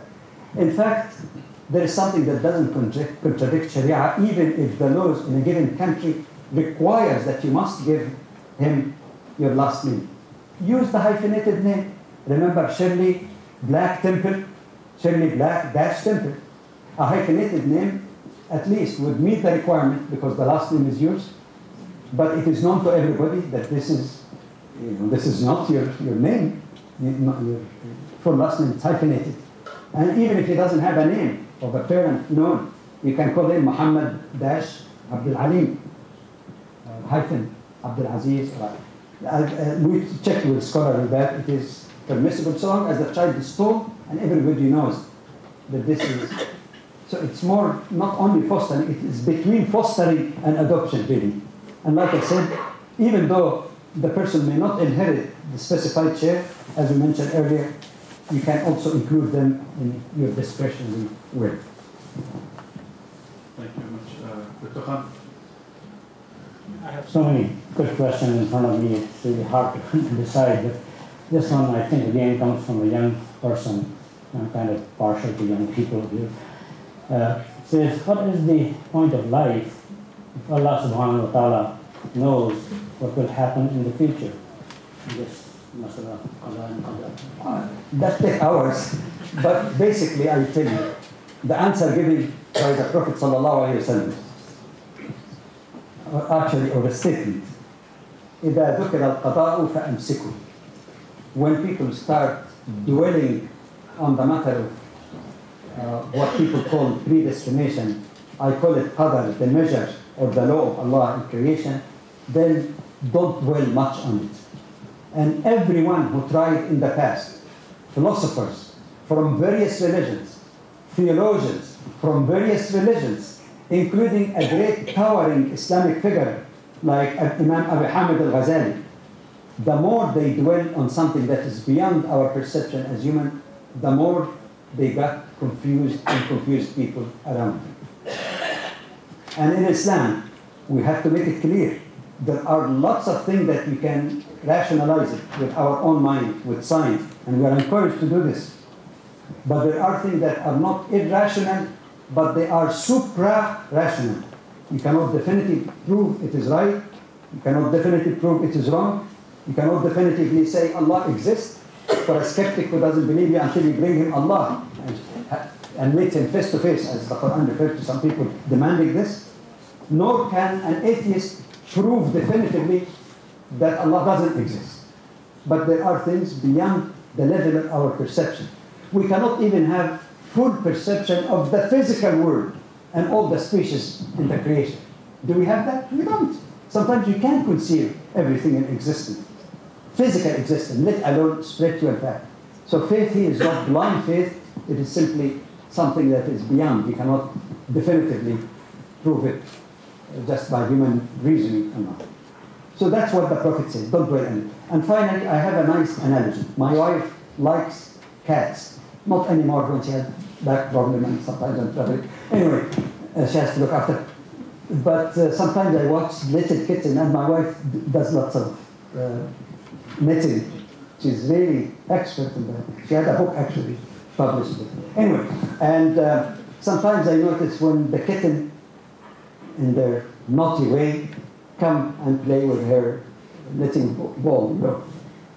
And you notice, the more the kitten plays with the yarn, the more it gets entangled. And the more try to get in depth, more and more, the more it gets entangled. So that's why the Prophet ﷺ had that wisdom, saying, it is a matter that you should not really dwell on it. Because the Quran is clear. First of all, Allah will not treat anyone unjustly. Secondly, Allah could not be God. He does not qualify to be God if He doesn't have knowledge of what you and I are going to do. Nor can He qualify to be God if my independent will is above His. Allah destined something to happen, but I say I challenge. We're equal, equality. You know, I have the same power to do something that you didn't will in the universe. But what we know here as human beings, the practical, down-to-earth question. I am here. The knowledge of Allah is not accessible to me. So I cannot make excuses and say, all right, you know, I'm bad because after all, that's how Allah destined me to do it. This is similar to one of my students one time answering the final exam not very well and having a sticker, God made me do it. Oh, Satan did. I said, no, not God or Satan did it. I mark you without that sticker. So we cannot take excuse. Furthermore, the knowledge of Allah does not mean that He forces you to. He gave you the power of choice. Whether it is within His broad will or whether it is within the scope of His knowledge, there is no excuse for me so long as I am a sane person. And that's why a person who is insane, even if he does wrong, he's not held accountable in the day of judgment. A child, before reaching maturity and the age of distinction, if he dies, he goes to paradise. So if I have those faculties, that is the practical question. Let me not hide behind the knowledge of Allah or the will of Allah. I don't know it. I know that I'm here, and that life, as the Quran says, is the test of obedience to Allah subhanahu wa ta'ala. But you could go for hours and hours, but again, don't forget the kitten's dilemma. We have 25 minutes and so many questions. Brother Mike? There's 7 questions floating around, centered around slaves and relationship with slaves and stuff. I would like to bring that more in a modern context because of questions that are arising around human trafficking. And I'm going to state it this way. What is the Islamic position on human trafficking? Totally wrong, and it's not a political statement to please anyone. The Prophet ﷺ said it in no uncertain terms, that any person who takes another person and sells him in slavery, he will never have the smell of paradise. And the person is supposed to be born free. This was clear in the words of one of the greatest students of the Prophet ﷺ, Umar II Khalifa, when Muslim went to Egypt and the son of his local governor slapped a Christian and his father complained, and then Umar brought the governor in front of the father and the child and said, he slapped you, slap him. But one of the words he said, متى تعبدتم الناس وقد ولدتهم أمهاتهم أحرارا. Since when did you enslave people? When the mother gave birth to them free. And it's not that the governor, the local governor, Amr ibn al-As, took that child as a slave. He even considered using his influence against that Christian minority, because Christian is still minority, by the way, at the time. They later on entered the Islamic mass. That act itself is a kind of enslavement. If slapping unjustly person using your influence is a form of slavery, how about real physical slavery? It's totally against. And if one reviews carefully the spirit of Sharia and the gradual steps being taken, it was supposed to be just in 1 or 2 generations at most smoothly disappear. But I have to caution you that there are some scholars who take the text without the context, that they say that since there is no specific words in the Quran that says end it now, then it is still permissible, because they ignore that the whole thrust of Sharia was to phase out. If you look at it, of course I could spend half an hour on this elaborating, but I won't do that. You have to phase it. It could have been disappeared smoothly, not necessarily in the life of the Prophet, because it needed more time than the prohibition in drinking. It could have been phased and totally disappeared. So the practice is done by some corrupt people with money and influence, where I read about it in the media, that they go to some poor country and almost in a form, they call it marriage, but in reality, it's nothing but a form of human trafficking or slavery. Is totally against the spirit and letter of Islam. So, in the Quran it says,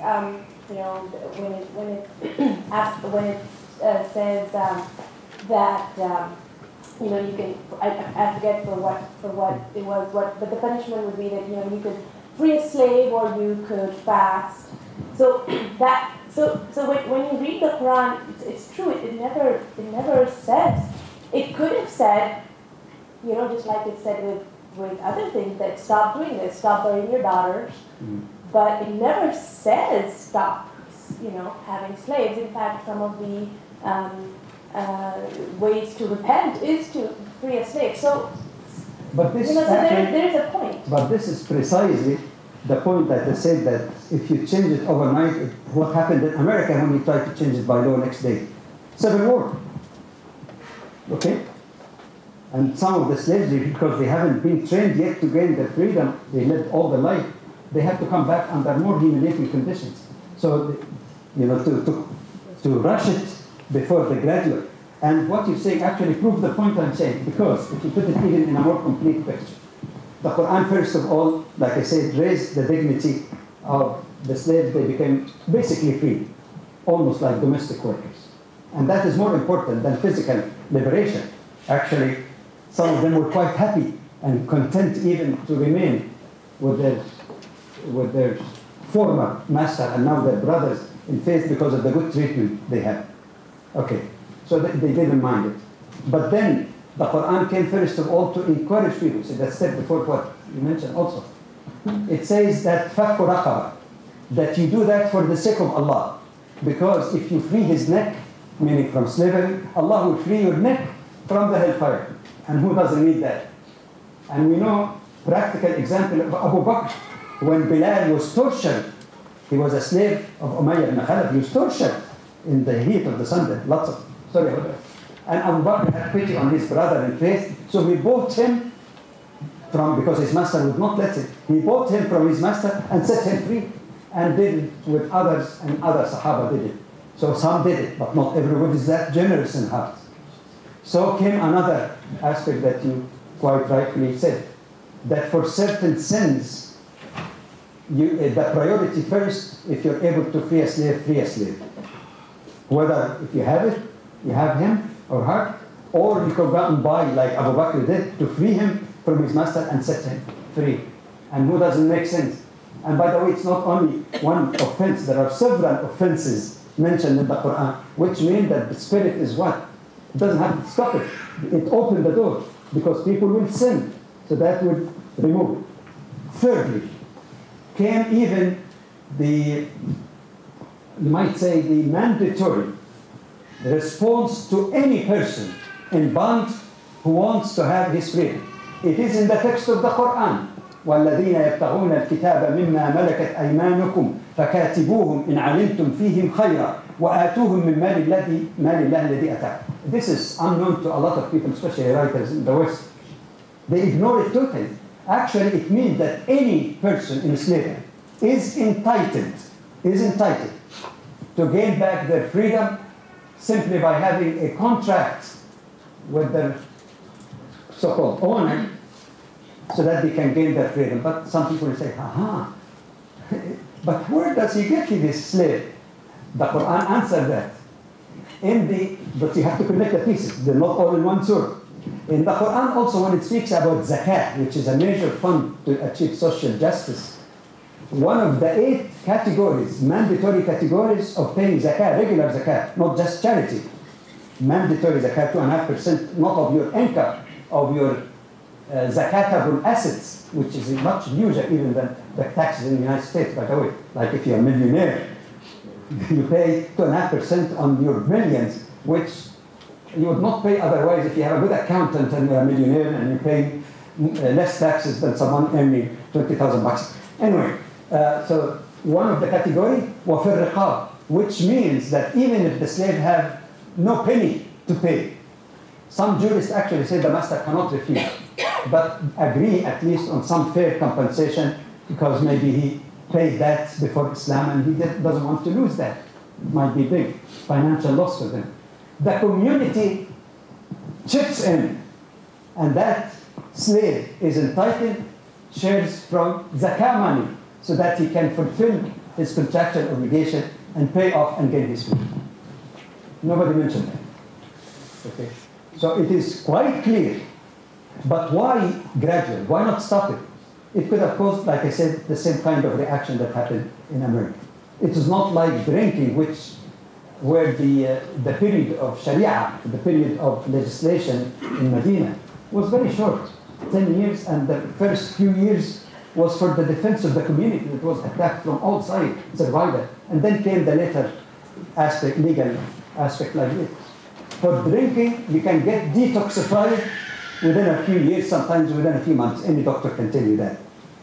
But the toxification of slavery as deep-rooted social economic institution, if you change it too fast, it would hurt the people that want to liberate. So that's why it took more than the life of the Prophet. So it is not right for some scholar to say, no, but it didn't say forbidden explicitly, because the whole spirit behind it means this. And then there are 2 sources of slavery. Either people who have been slaves in the past, or additional ones. Those who were in the past, the door is open wide for them, and even if they don't, when they die, that's it. The new sources are totally dried because of the hadith that says you take a free person selling in slavery, you'll not enter into paradise. So you're drying new sources, and you're phasing out in a smoother manner. That's why it did work. Until people, again, got involved in the slave trade, which is shameful. And it is not only Muslims, others, it is not only Caucasian Muslim, some black, African people also were gaining from that, but this is total deviation, and to go and justify it because there is no explicit. There are many things that are not explicit in the Quran, but if you look at the preponderance of evidence, You can see where the legislation or jurisprudence is moving.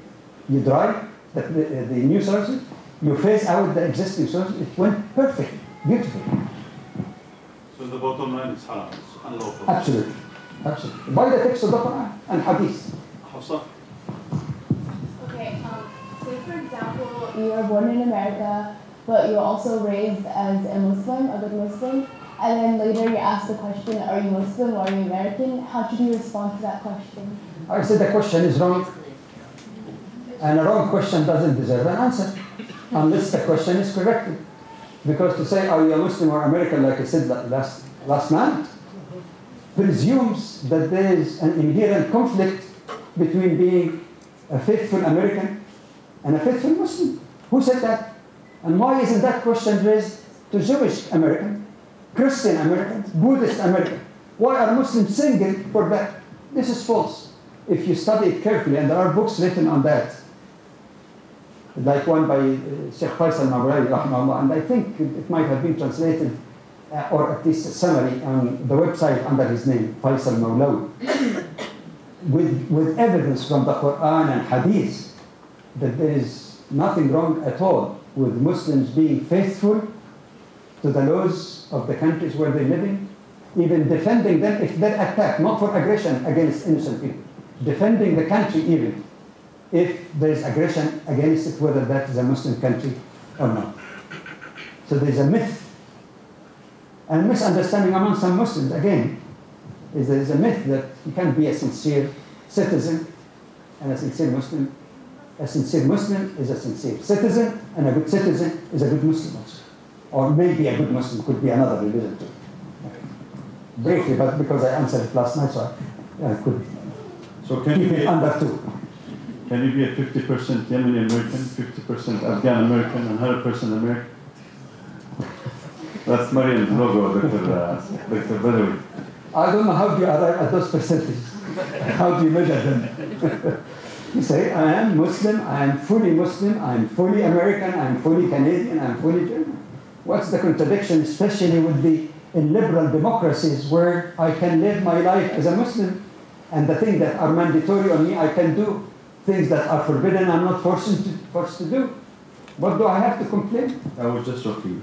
Sometimes these countries are more Muslims than Muslim countries. Yeah. I said it in so many occasions, and I didn't find Muslims challenging that. Religious freedom, in spite of some imperfections about restriction of hijab in France or whatever. And most of this came after this Islamophobia became, a big game after 9/11, post 9/11. But I claim even until today there is more religious freedom for Muslims sometimes living in non-Muslim countries than in some Muslim countries. Can I go to a Muslim country and speak my mind like that and criticize the princes who's plundering the wealth of the country? I would be sent behind the sun, like the Egyptians said. Finished. Can I go even to a masjid and give my opinion or answer a question like that?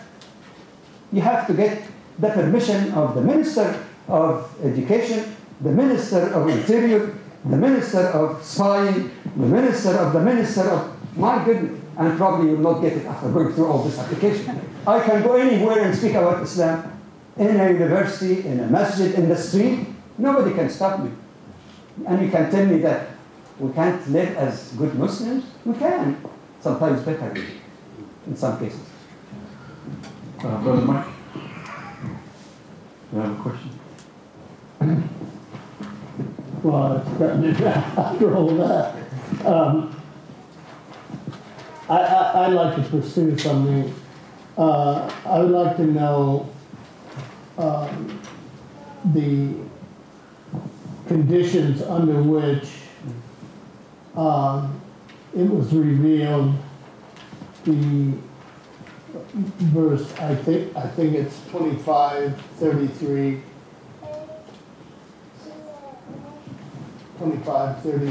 which deals with the question of slavery. 25 or 20?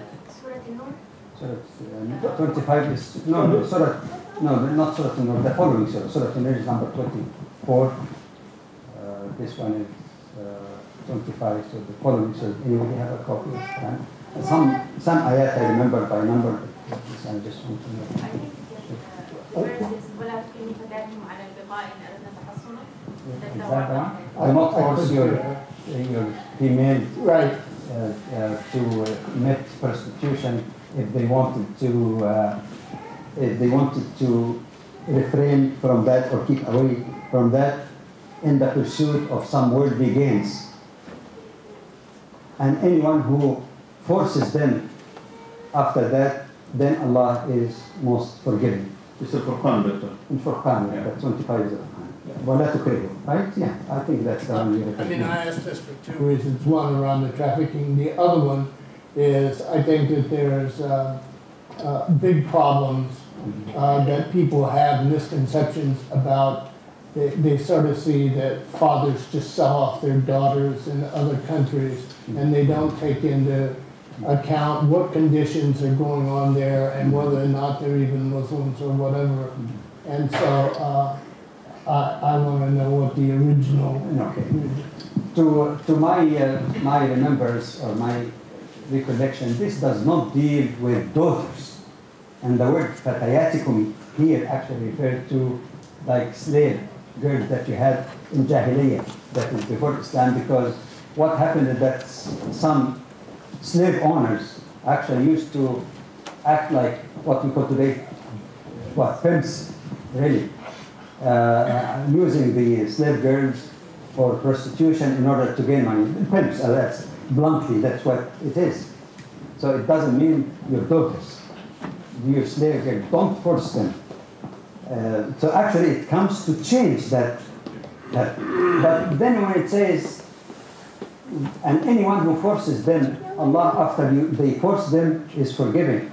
Not forgiving to the man who did that because he violated the rule of Allah, but one who could not help it or was forced into that, she is forgiven by Allah, but he's not forgiven. You get the point? She is forgiven because she could not defend herself of doing that.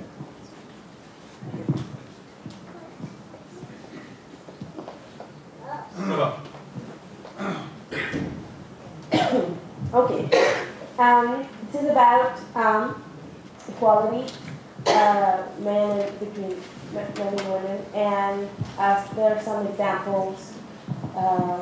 How can you claim that Islam? How can you claim that there's equality between the sexes if, and then there's multiple examples. For example, 50% inheritance, cannot marry anyone but a Muslim man and only one, has to obey her husband, and has to live with the fact that he could marry up to 3, has to have a male wali, and has to wear a veil, which could be an obstacle.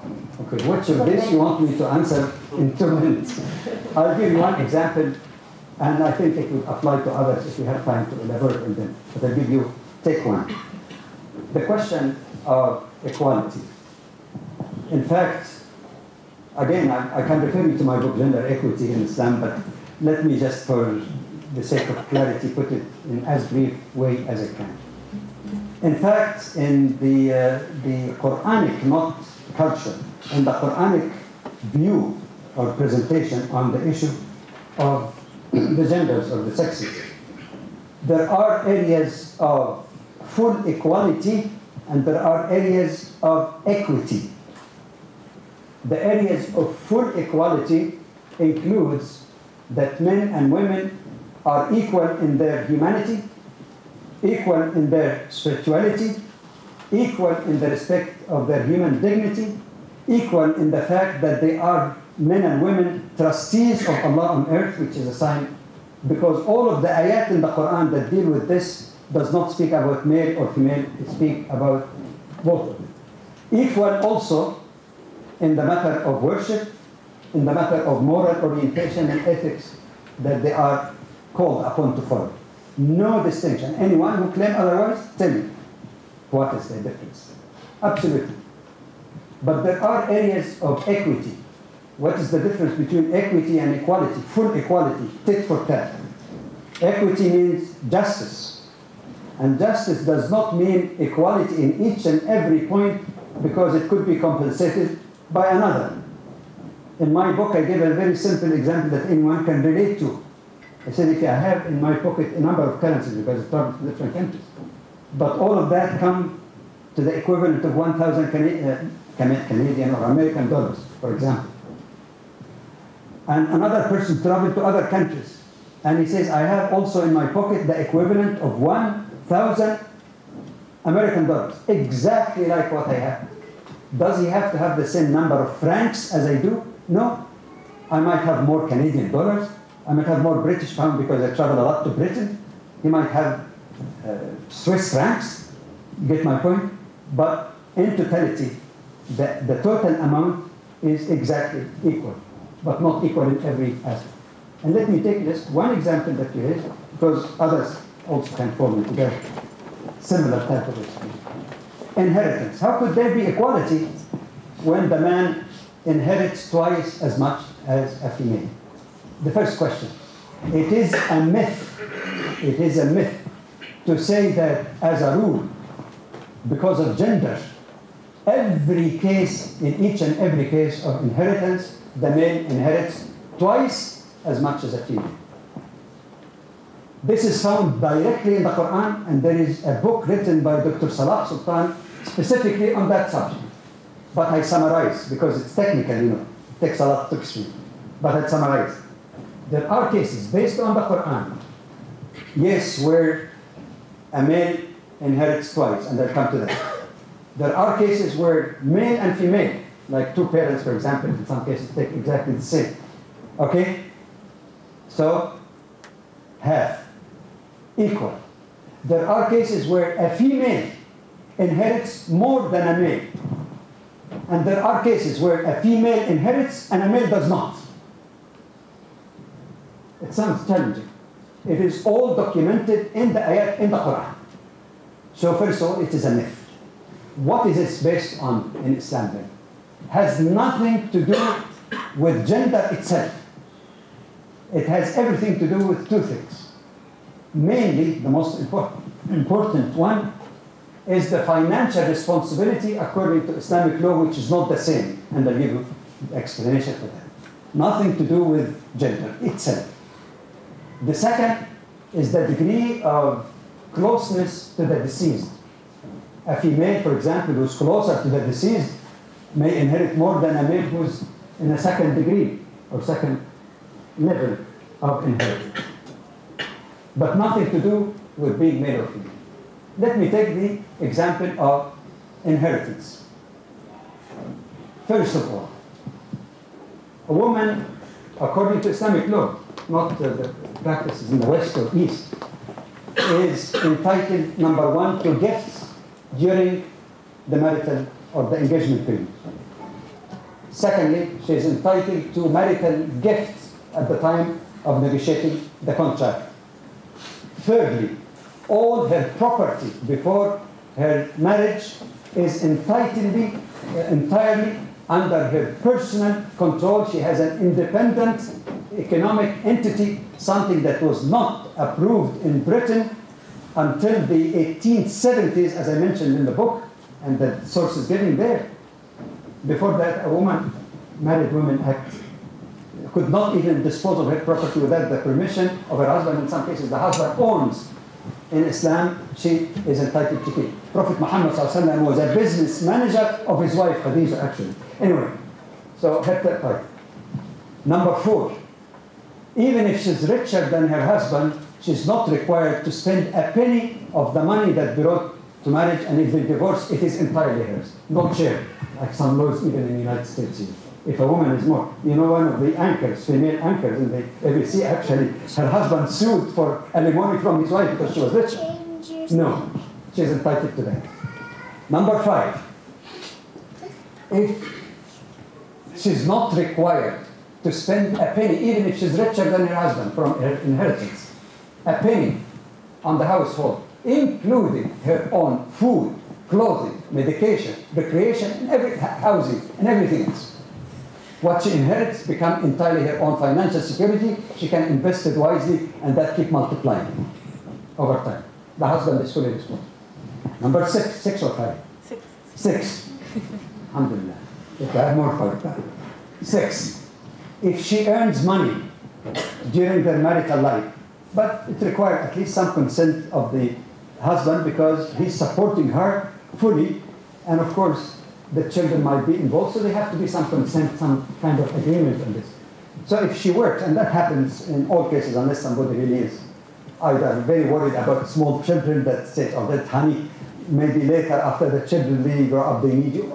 But in any case, what she earns during marital life, in addition to her inheritance, she is not required to send a penny on the household. It does not prevent her to donate to her husband or to help, but that is not a legal obligation. 7, if there is a needy close relative, like parents, for example, in the family, the duty and responsibility of the sons, not daughters, is to support their poor parents. Even though, you know, they're all children of the same parents. Most Jewish would say it is the responsibility of the male side. 8, is it right? 8, in case it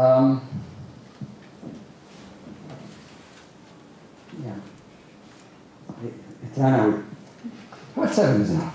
Is it not enough? For God's sake, then, when there is variation, that men who are burdened with all of those responsibilities, actually, women are at a greater advantage. Because a son, her brother, for example, he might have double share. But out of that double share, he would have to pay gifts to his wife to be, marital gift, which is normally consistent with his financial status, even though there is minimum maximum to a woman he's going to marry, support another woman. So the women at large are benefiting, whether it is his sister or someone else. They will benefit also from that. And what happened to the sister? MashaAllah, she got that inheritance that she had from her parents or whatever. She's earning money, she's investing, so her money keeps increasing. Poor man, it keeps decreasing. I'll quote you one statement quoted in Hamuda Abdul Ati's doctoral dissertation published under Family Structure in Islam.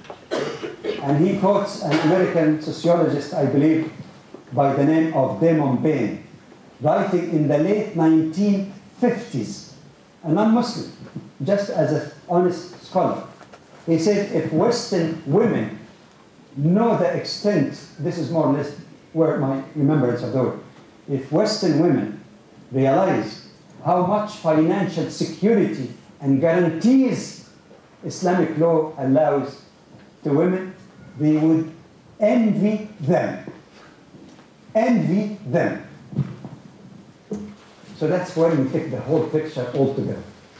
If we take only one part, then of course we can come with the conclusion, that there is inequality or injustice. Allah is neither male or female.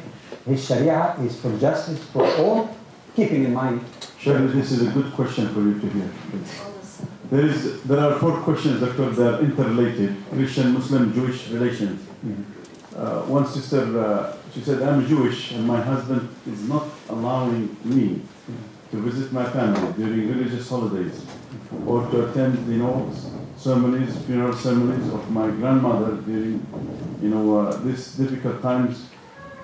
As a matter of fact, before he became practicing, he was very loving and caring about his in-laws, my family. Another question is repeated from a Christian lady married to a Muslim and converted to Islam, but he totally disconnected her from her family, and he's not allowing her even to buy gifts during Christmas when her family buy gifts, for their children and during Eid holidays and so on. And then the third, is it permitted for a Muslim to enter a church for a lecture, not religious ceremony? So some online sources that her husband is quoted, it says it's totally haram and totally forbidden, and you'll be held accountable in the day of judgment for such behaviors. So Christian, Muslim, Jewish relations related to in-laws and and, Okay. and the funerals and others. About the Jewish faith, of course, a rabbi can ask, but if you want me for comparison, there is no such thing in normative Islam. In fact, you were in the khutbah, I think, or was it mentioned last night? Last night. That Imam Shafi'i that says that if a Muslim man is married to a Christian woman and she has the desire to go to her own church to listen to her priest, he should take her, not he should permit, he should take her, even provide help for her to go and listen. No compulsion or coercion in religion is a basic principle that we find in the Quran. Number two, in the time of the Prophet ﷺ, his sister-in-law, Asma, said, "O Prophet of Allah, my mother, who is still idolatrous, idol worshipper, came to visit me, and maybe she's expecting, of course, that I give her gifts or money." And she was idolatrous, not Jew and Christian who are closer to us, theologically. He said, "Birri biha, you should be kind to your mother. I give her, not deprive her because she's this." Number three, when the Quran speaks about the foundation that many people don't quote it, to keep attacking Islam, corpse of fight, killing the non-believers, forgetting that this ayat was revealed to repel aggression against them, not to commit offense against people because they don't believe in Islam. This is a myth, it's wrong. The ayah is found in chapter 60 in verse 8, that Allah does not forbid you, meaning all Muslims, with respect to those who did not fight you because of your religion or drive you out of your homes, that means aggression or oppression, that you should deal with them in kindness and justice. Allah loves those who do good. And that is a broad statement that applies to in-laws who are not Muslims, does it not? Are they fighting? Are they carrying arms and fighting? Their son-in-law? They're not. Are they driving them from their home and taking it? They're not. So it applies to ordinary neighbors. Then it should be applicable more so with people who have relationships. As far as what you find in the internet is like a jungle. There are lots of good fruits. There are questionable ones. There may be rotten ones as well.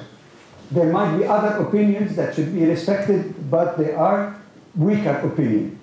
I am aware of those who give fatwas that it is against your faith to congratulate people for their, like Christians or Jews, for example, in their holidays, or even if your relatives, to give them gifts in their holidays. Who said that? The Quran did not say.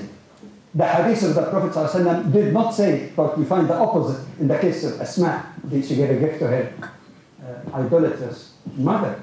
It is an opinion based on a presumption that if you congratulate them or even say Happy New Year, it means that you're not a faithful Muslim and you believe in what they believe because you congratulate them. My goodness. That means that when my colleagues in the university, and they did it, some of them when they know it, say Eid Mubarak, whatever the way they put it, to me as a Muslim, that they believe in Islam. Can they remain good Christians as a courtesy showing that to me? It is predicated on the wrong or weak assumption that this is equated to believing in what they believe. And if Quran called for this bill, righteousness and dealing in kindness, is it kind to cut a married woman from her family? If this was the thing to do, the Prophet ﷺ would have told Asma, don't relate to those idol worshippers. They should not enter your home even. Don't go to their homes. So, and I can tell you, there are many credible scholars. I think most of the audience here are known with one of the greatest authority in the Muslim world at large today, Sheikh Yusuf al-Qaradawi, and others, who gave a clear fatwa and said no. He opposed those who took that literal thing that there's not literal even because there is no text that said that, their interpretation. And he responded by the Quran itself. And he referred to ayat in the Quran of reciprocating courtesies with everyone. That if somebody does courtesy to you, you respond in a better way or at least a similar way. So this notion, and I feel grieved because and this is a very practical question, and I appreciate that you raised it, that I have in our own locality even same thing, and the girl cries, and he says, no, your parents are living with the boyfriend, living as boyfriend and girlfriend, and they drink and you should not visit them. I said, no, you visit them, but ask them to respect your belief, for example, in front of the children. They don't drink in front of the children, but don't cut themselves. This is inhuman. It's against human nature. No matter how much she's committed to Islam, as a human being, she loves her mother. Should we stand in the face of that love that the Quran praises, the relationship with mothers and their status? Okay, Doctor. There are a few questions, but we'll refer them. We already addressed them 2 years ago, related to sexuality in Islam. If those that ask the questions, you can ask Dr. Jamal Badawi privately, but he did answer them 2 years ago. But more in Fiqh Sunnah, if you go back to Fiqh Sunnah by Sayyid Saba, these questions have already been answered. But if you want to ask Dr. Jamal Badawi privately, you are most welcome to do so, because this has been answered in length 2 years ago.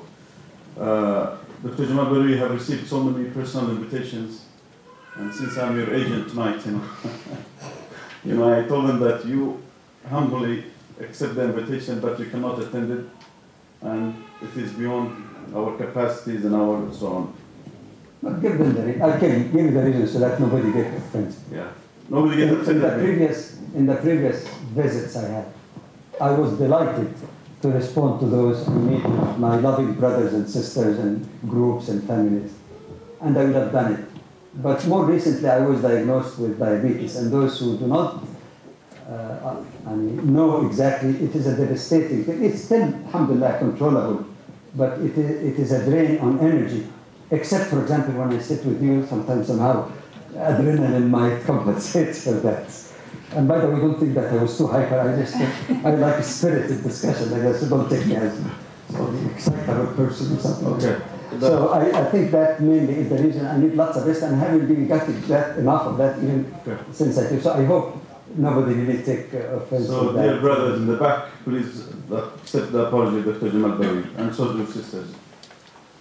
One quick question, Dr. Jamal, is related, to women. Women have reached high position in society. Women have been educated. They have PhDs. Unfortunately, one of the sisters saying that, why when it comes to marriage, that the woman cannot represent herself in the marriage, why she needs a wali. I mean, if her father is deceased, her brother or her maternal uncle or paternal uncle involved in this marriage, why she cannot represent, and Khadija represents herself, and she proposed to Muhammad, and she performed her marriage to Muhammad sallallahu alaihi wasallam. I mean, is the concept of wali based in the hadith of the Prophet sallallahu alaihi wasallam, la nikah illa wali, is still valid, or what's your... Okay, the matter of guardianship in the matter of wedding is debated among not only scholars, but among various Islamic juridical schools. If you take the four most famous, not the only one, most famous Sunni school of jurisprudence, the Shafi'i, the Hanbali, and the Maliki, these three of the four actually interpret the hadith of the Prophet ﷺ, لا نكاح إلا بولي وشاهدي عدل, that there is no valid marriage without having two witnesses and a guardian, meaning a guardian of the young. The Hanafi jurists, however, had a different interpretation. They don't say it's not important to have a guardian, but they say that guardianship is not a rukn or prerequisite of the validity of marriage, and something that sometimes even could be done later. But it is not a precondition, actually, for validity of marriage, number one. Number two, and you find that in Fiqh Sunnah also, there have been a debate by the scholars whether a woman, for example, who has married before, Thayyib, can negotiate her own contract. And you find ayat in the Quran, تزوجهن, that they give them, أنكحوهن, or give them in marriage, but other ayat that seem to indicate that they themselves, or imply that they can negotiate. their marriage. So some scholars say no, if she's married before she can. And they probably explain the notion of having wali is not someone to force her to marry someone, because in all school of jurisprudence that I know of, at least Sunni schools I'm relatively more familiar with, a girl cannot be forced to marry against his will. In my book also I quoted some hadith to that effect. You cannot force your daughter to marry someone that she doesn't wish to marry. Okay? So that's out. So that then implies that the wali is only somebody to help and guide, especially in situations, you're right, where she might be too young, not much experience, did not go out and experience the world. So maybe the presence of the wali is not to arbitrarily prevent her from marrying someone that she's marriable to without any good reason, or impose anyone on her, but just to help her, guide her, because she might be too much impressionable and in some situations too emotional, that fell in love with someone because he looks cute, but then she doesn't know about his reality, but looking from his, more unemotional or emotionally detached perspective, he might get information that this is a crook who plays his role, is a very good actor, and there are lots of fine information. Maybe perhaps he might not say I prevent you, but perhaps try to persuade her. So they say that condition is just a safety valve in some situation like this. But like I said, the matter has been debated, and it varies again between a young virgin who is still young and a woman who's already experienced like the ones you described. Okay, just a quick announcement. Dawan won't speak. Coming February 11th and 12th. Aya has tickets. Please buy your tickets before they run fast. Second is, somebody asked how much it costs to sponsor a classroom. It's $90,000 for sponsoring classroom, and a kitchen being sponsored as well tonight. So the what do you call it? The kitchen area. What do you call that? Lunchroom or the commercial? The lunchroom or the commercial? The lunchroom is being sponsored tonight. May Allah bless this family that sponsored the lunchroom. How much was it? 225,000. 225. Takbir. Takbir. May Allah bless them and reward them, inshallah. And it's Jawad Khan and Dr. Badawi's words of wisdom that in the site. So please make sure that you sponsor, or you can donate and buy your shares as soon as possible. So Allah subhanahu wa ta'ala bless you and reward you. We will close with one final question.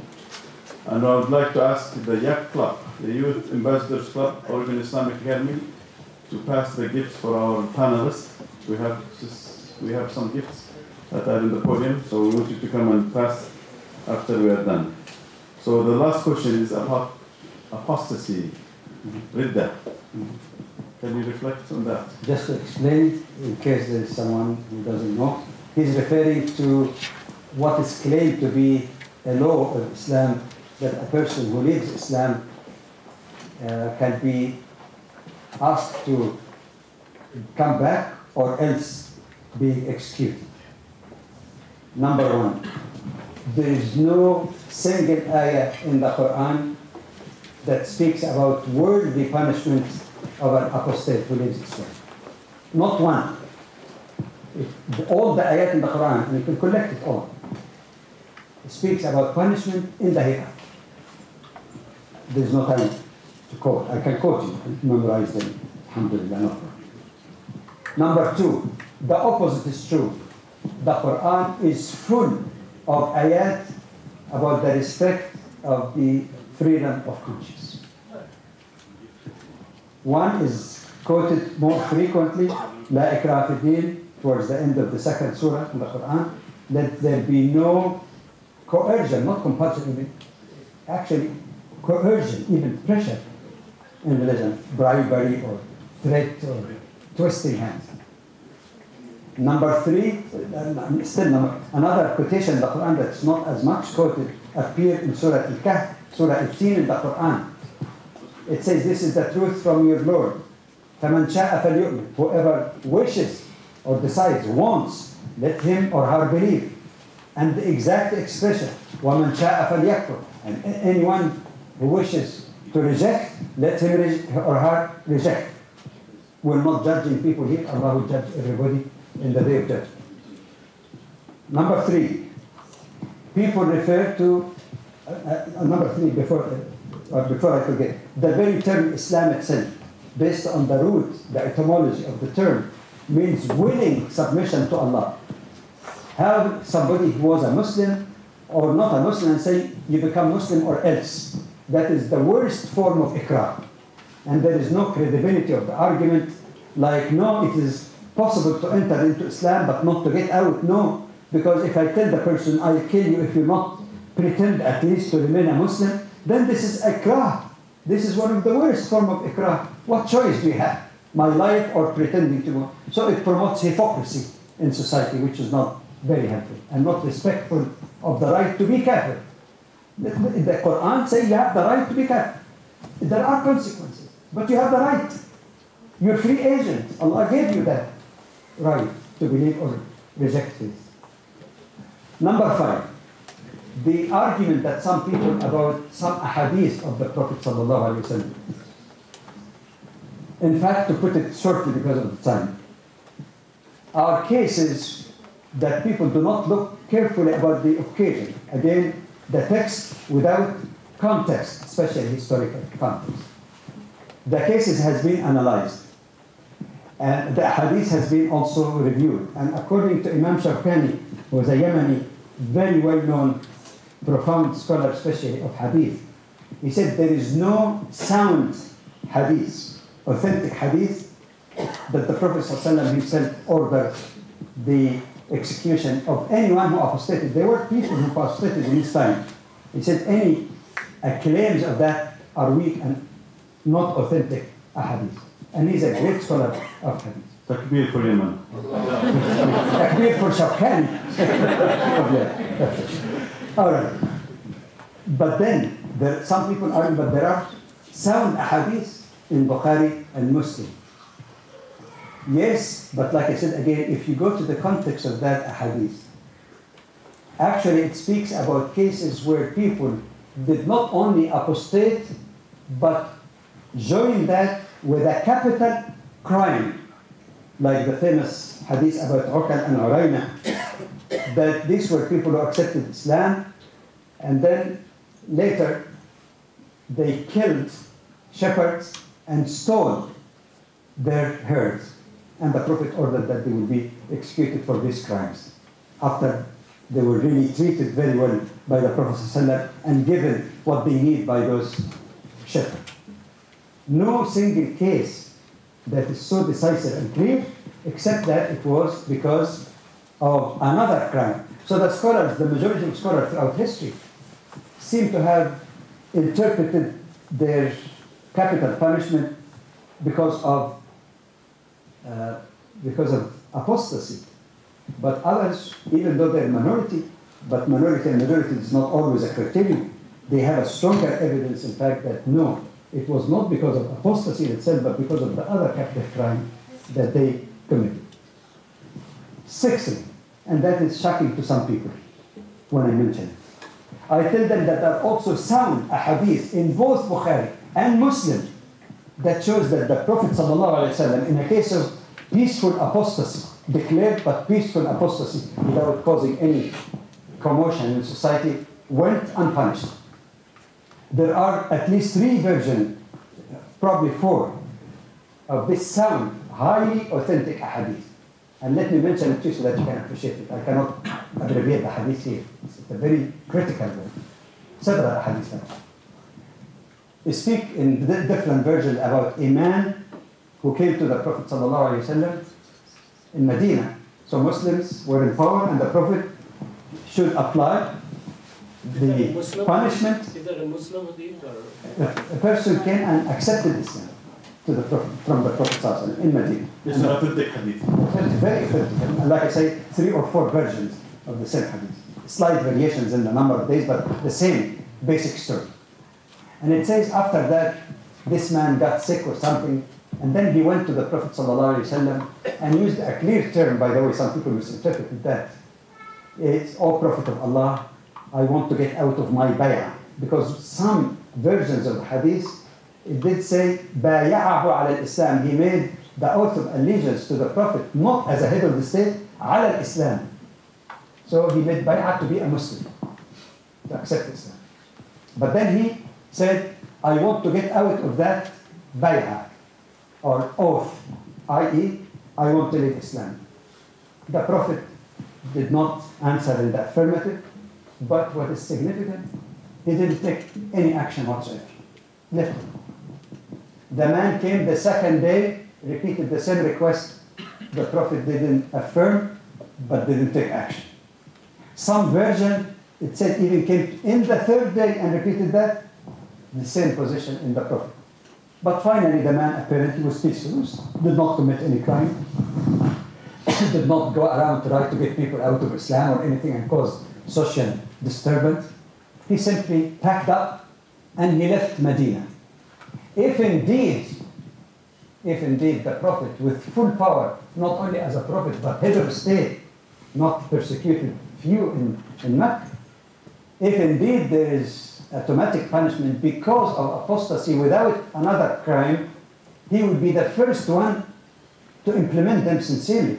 We know the Prophet, he never was lenient in a sense, not neglectful of something that's decisive in the Quran and Sunnah. That's his duty as a prophet.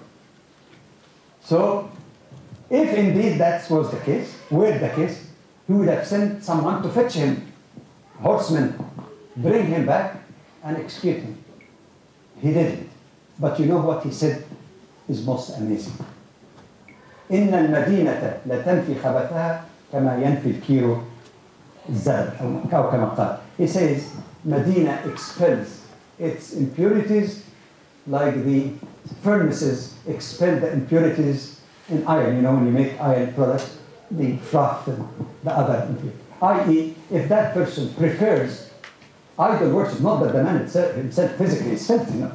This is too much. This is a metaphor that if a person preferred idolatry to the worship of the one God, so what is the problem that one person is not fitting here and doesn't like monotheism?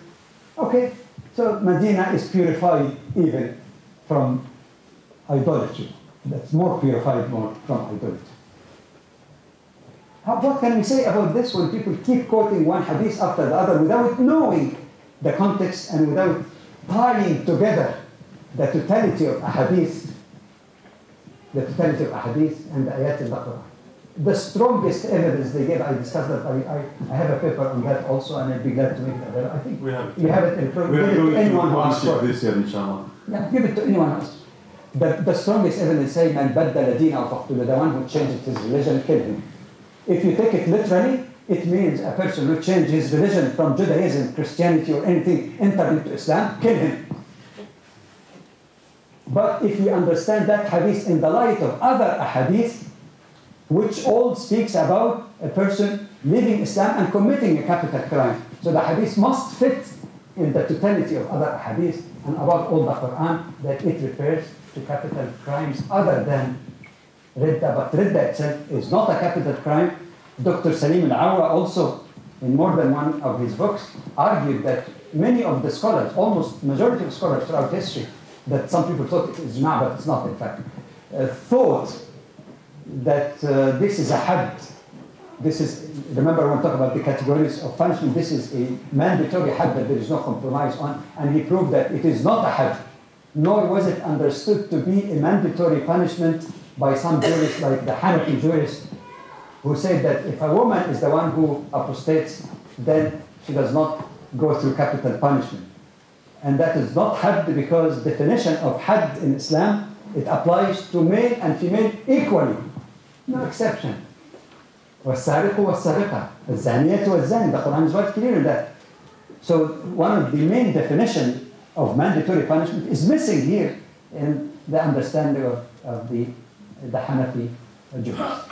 So this the evidence to me, as someone who had some humble little work on that, very little, that there is more than convincing evidence from the two primary sources of Islam, and keeping the context and the totality of text in every one subject, which I believe is the correct methodology of interpretation according to ulama al-usul, the scholars of the legal theory of Islam.